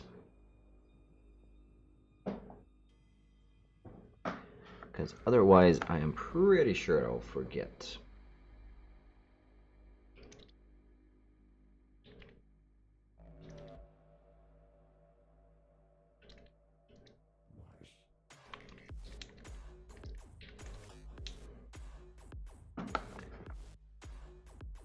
And I will leave the Mohawk for the next stream though, because he will require several layers of things. And I also have to think about the gun, because I've seen several options, several ways to tackle the gun,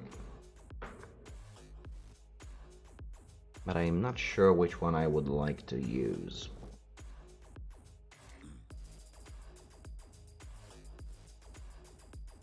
So I have seen it painted uniformly, just one color, and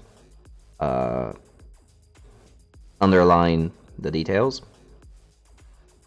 I've seen it with flat, normal acrylic colors for these parts that are apparently like the core, the outer shell of the gun, and the revolving part, and here the protrusion of the barrel, and so on, to be kept as metallic.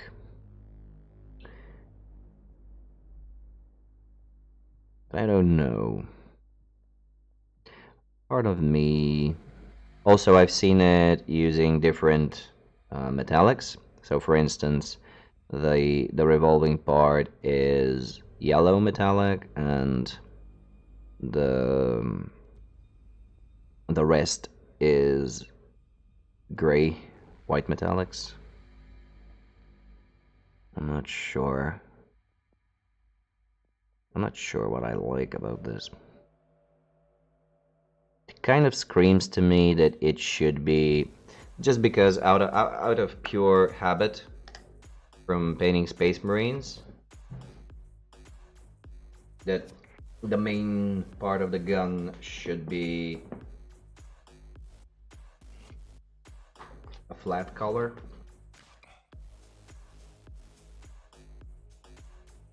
Maybe a black.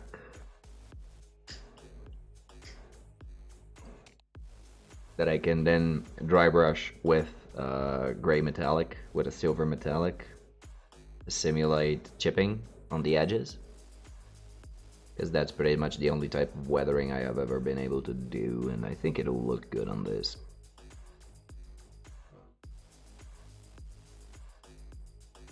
So there's a bit more thought to be placed there. Also, simple and realistic. Well, that's the thing. If you painted black, the outer shell, if you painted black and you then dry brush it with a metallic, it does tend to look pretty realistic, because actual weapons don't tend to be shiny. Well, I mean, military grade weapons don't tend to be shiny, but rather like a smith metal.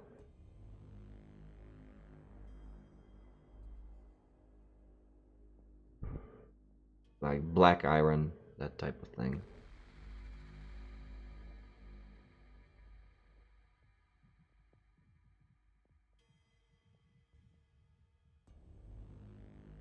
The only problem with that is that it's very in your face, and it's a fairly large detail.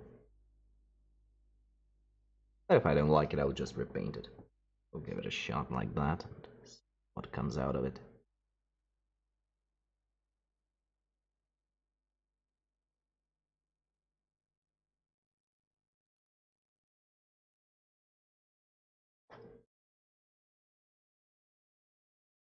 Because for the first time in my life, I intend to use the test piece as an actual test and play around with it instead of just painting it once and then copying whatever I've done, good or bad, to the others.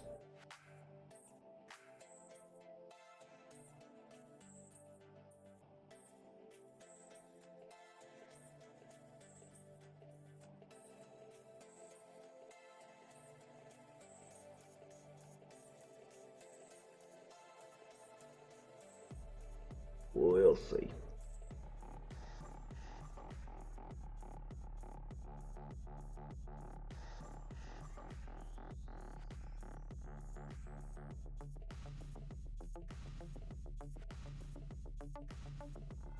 Because muted colors do go well with a realistic overall impression, I think. With just a couple of emphases here and there for the sake of visibility, it would be more radiant.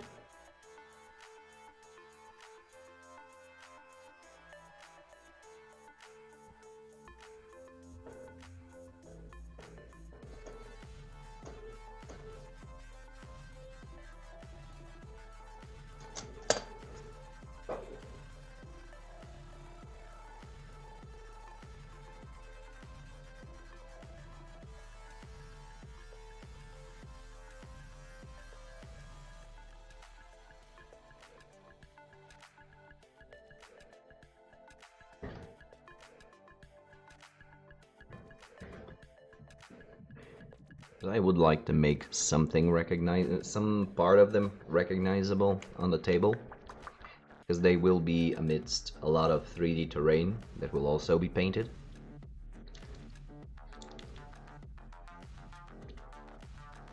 And I want them to not completely blend with the scenery. Mostly, but not completely.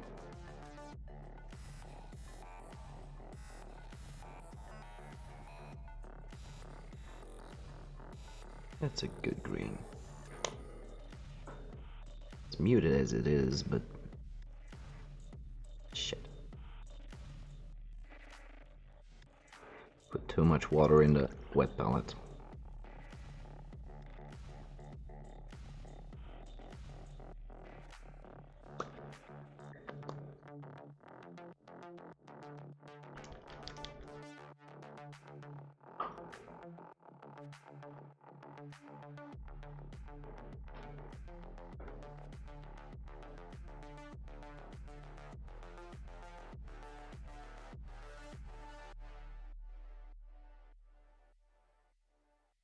Yeah, that's a good color for a grenade, I think.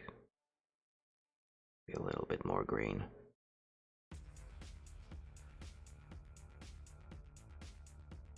A little bit more green.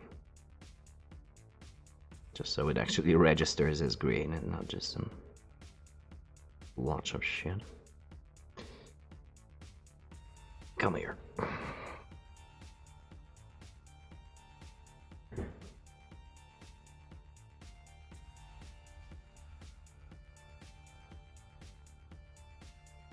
Oh yeah, that's good.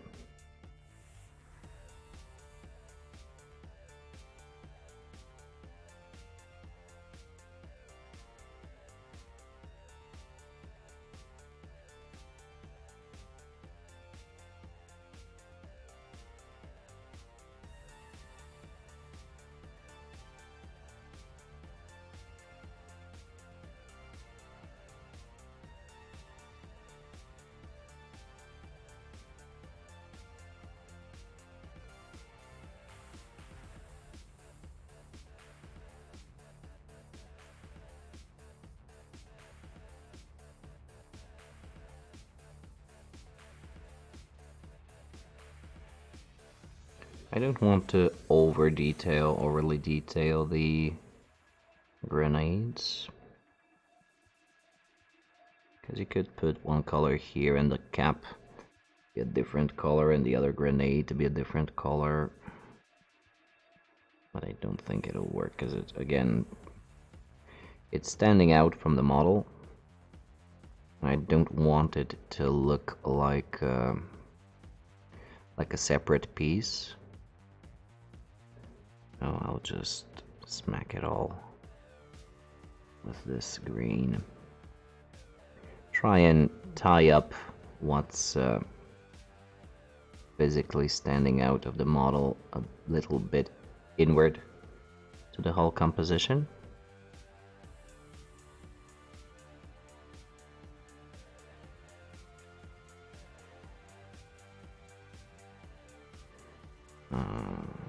But the rings will be metallic. Like, there's just no way around it.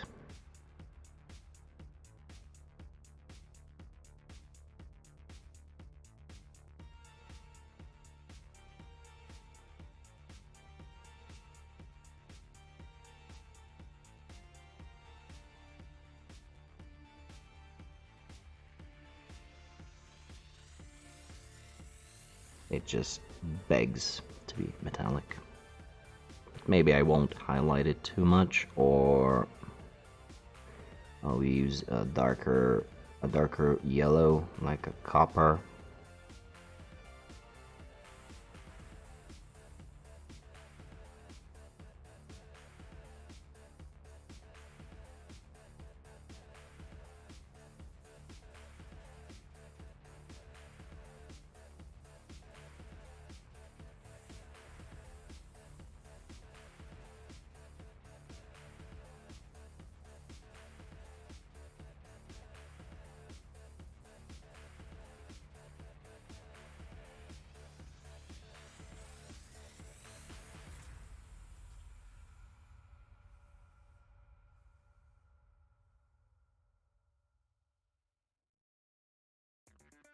So if we were to return to the comic book style of painting, if you do have some time and you haven't done so already, check out Epic Duck or Epic Mike or Epic Duck Mike, because it's a pretty unique approach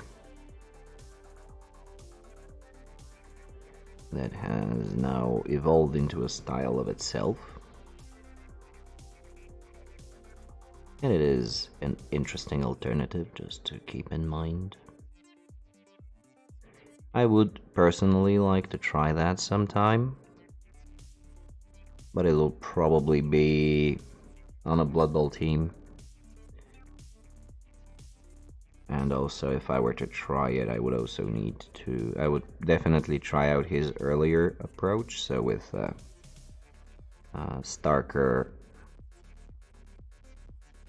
color transitions, less colors in general, almost no layering, and the black ink, which I would need to get in order to get things finalized. So actually it is the most important part.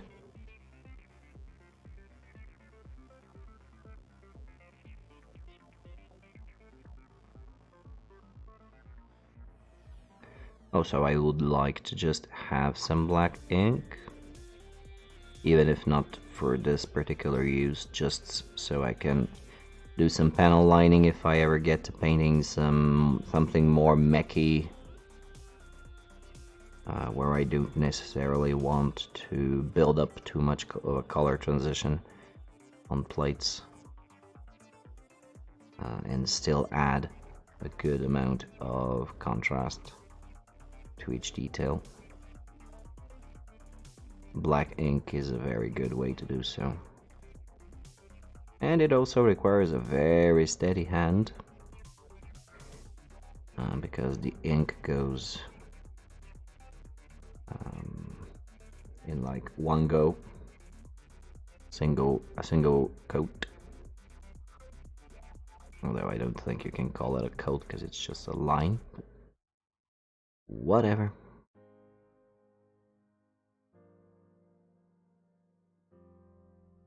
Right, and while I have black on the palette, I will try and go over the gun with the black to get a preliminary feel of how it would look if I were to keep it that way. And if not, I will just repaint it.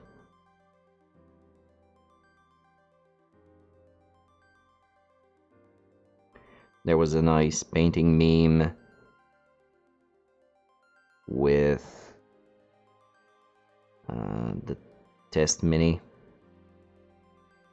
It was two painted marines talking about something and referencing brother whatchamacallit, who was the designated test marine, and he had been painted something like 200 times or something, and he was just a blotch of paint, just caked in paint all over.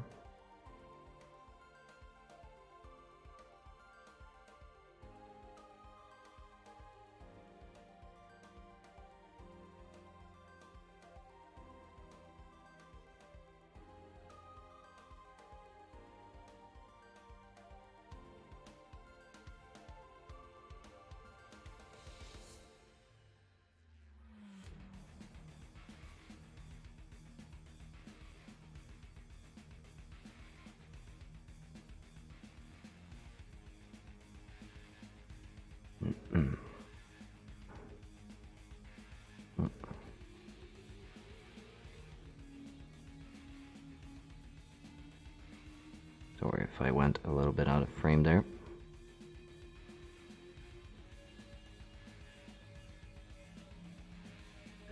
But this is once again a fairly good highlight of why it is a good idea to make sub-assemblies. I think that's the third time today.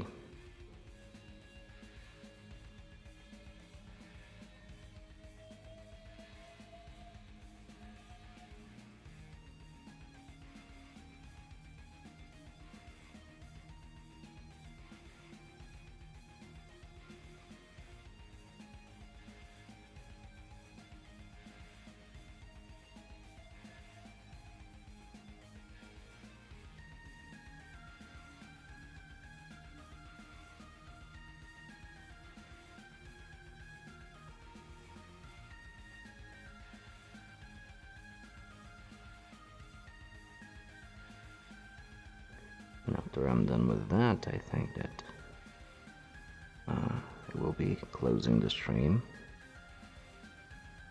because this whole thing needs to upload somehow.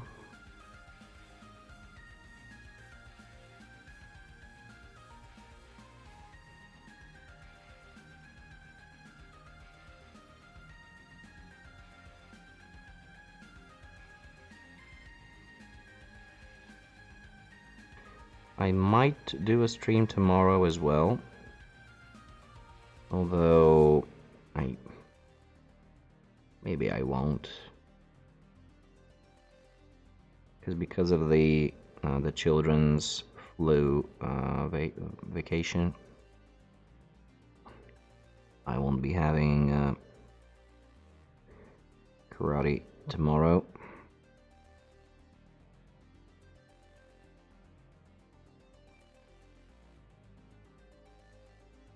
But I also would like to play around a little bit with Dark Souls, because I started a new run.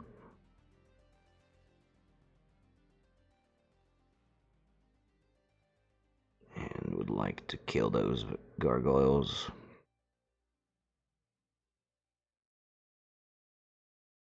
The first real boss of the game.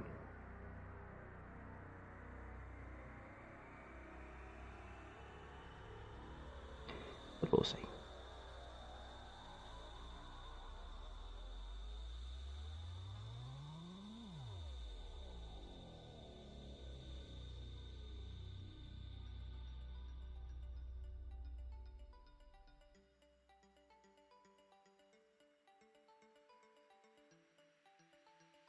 I think that actually looks pretty good. I was afraid that the black will be standing overwhelming. It's kind of okay, I think. And the pieces I am leaving out gray will be painted metallic. Look, thanks. To just give it the feel of something metallic. And I will dry brush the black with metallic to give it another gun-like thing. It'll work out. And if it doesn't, I'll repaint it. No sweat.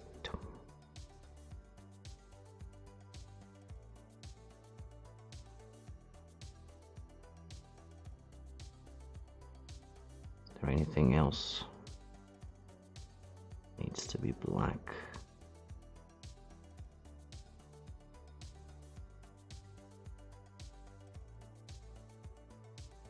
This intricate cocking mechanism should probably be metallic.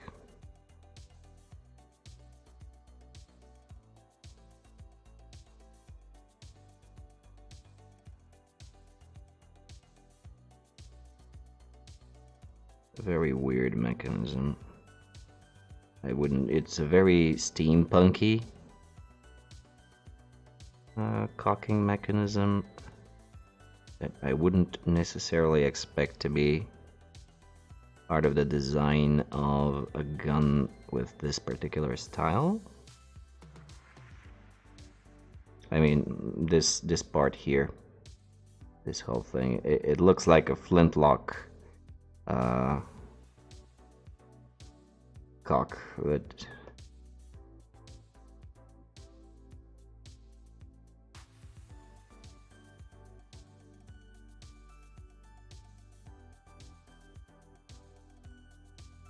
I guess the sculptor went a bit crazy there.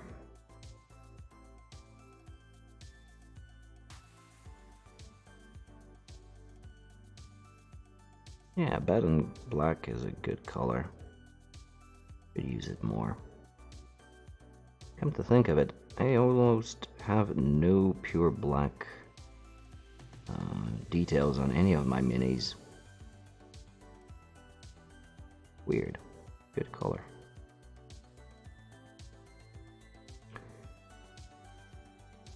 Right, well, I think that will be it.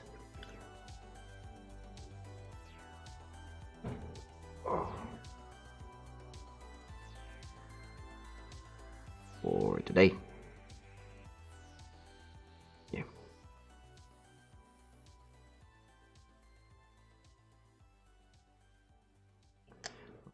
Have another smoke, give it another look overall. See how much of anything I've missed on this dude. And we'll call it a night.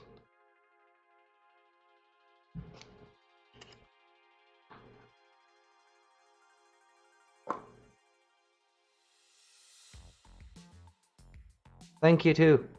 Thanks for joining. It has been a blast. And it is very good to go back into painting. Yep, I gotta say. So yeah, thanks to everyone again for joining. Thank you for sticking around, keeping the conversation alive, and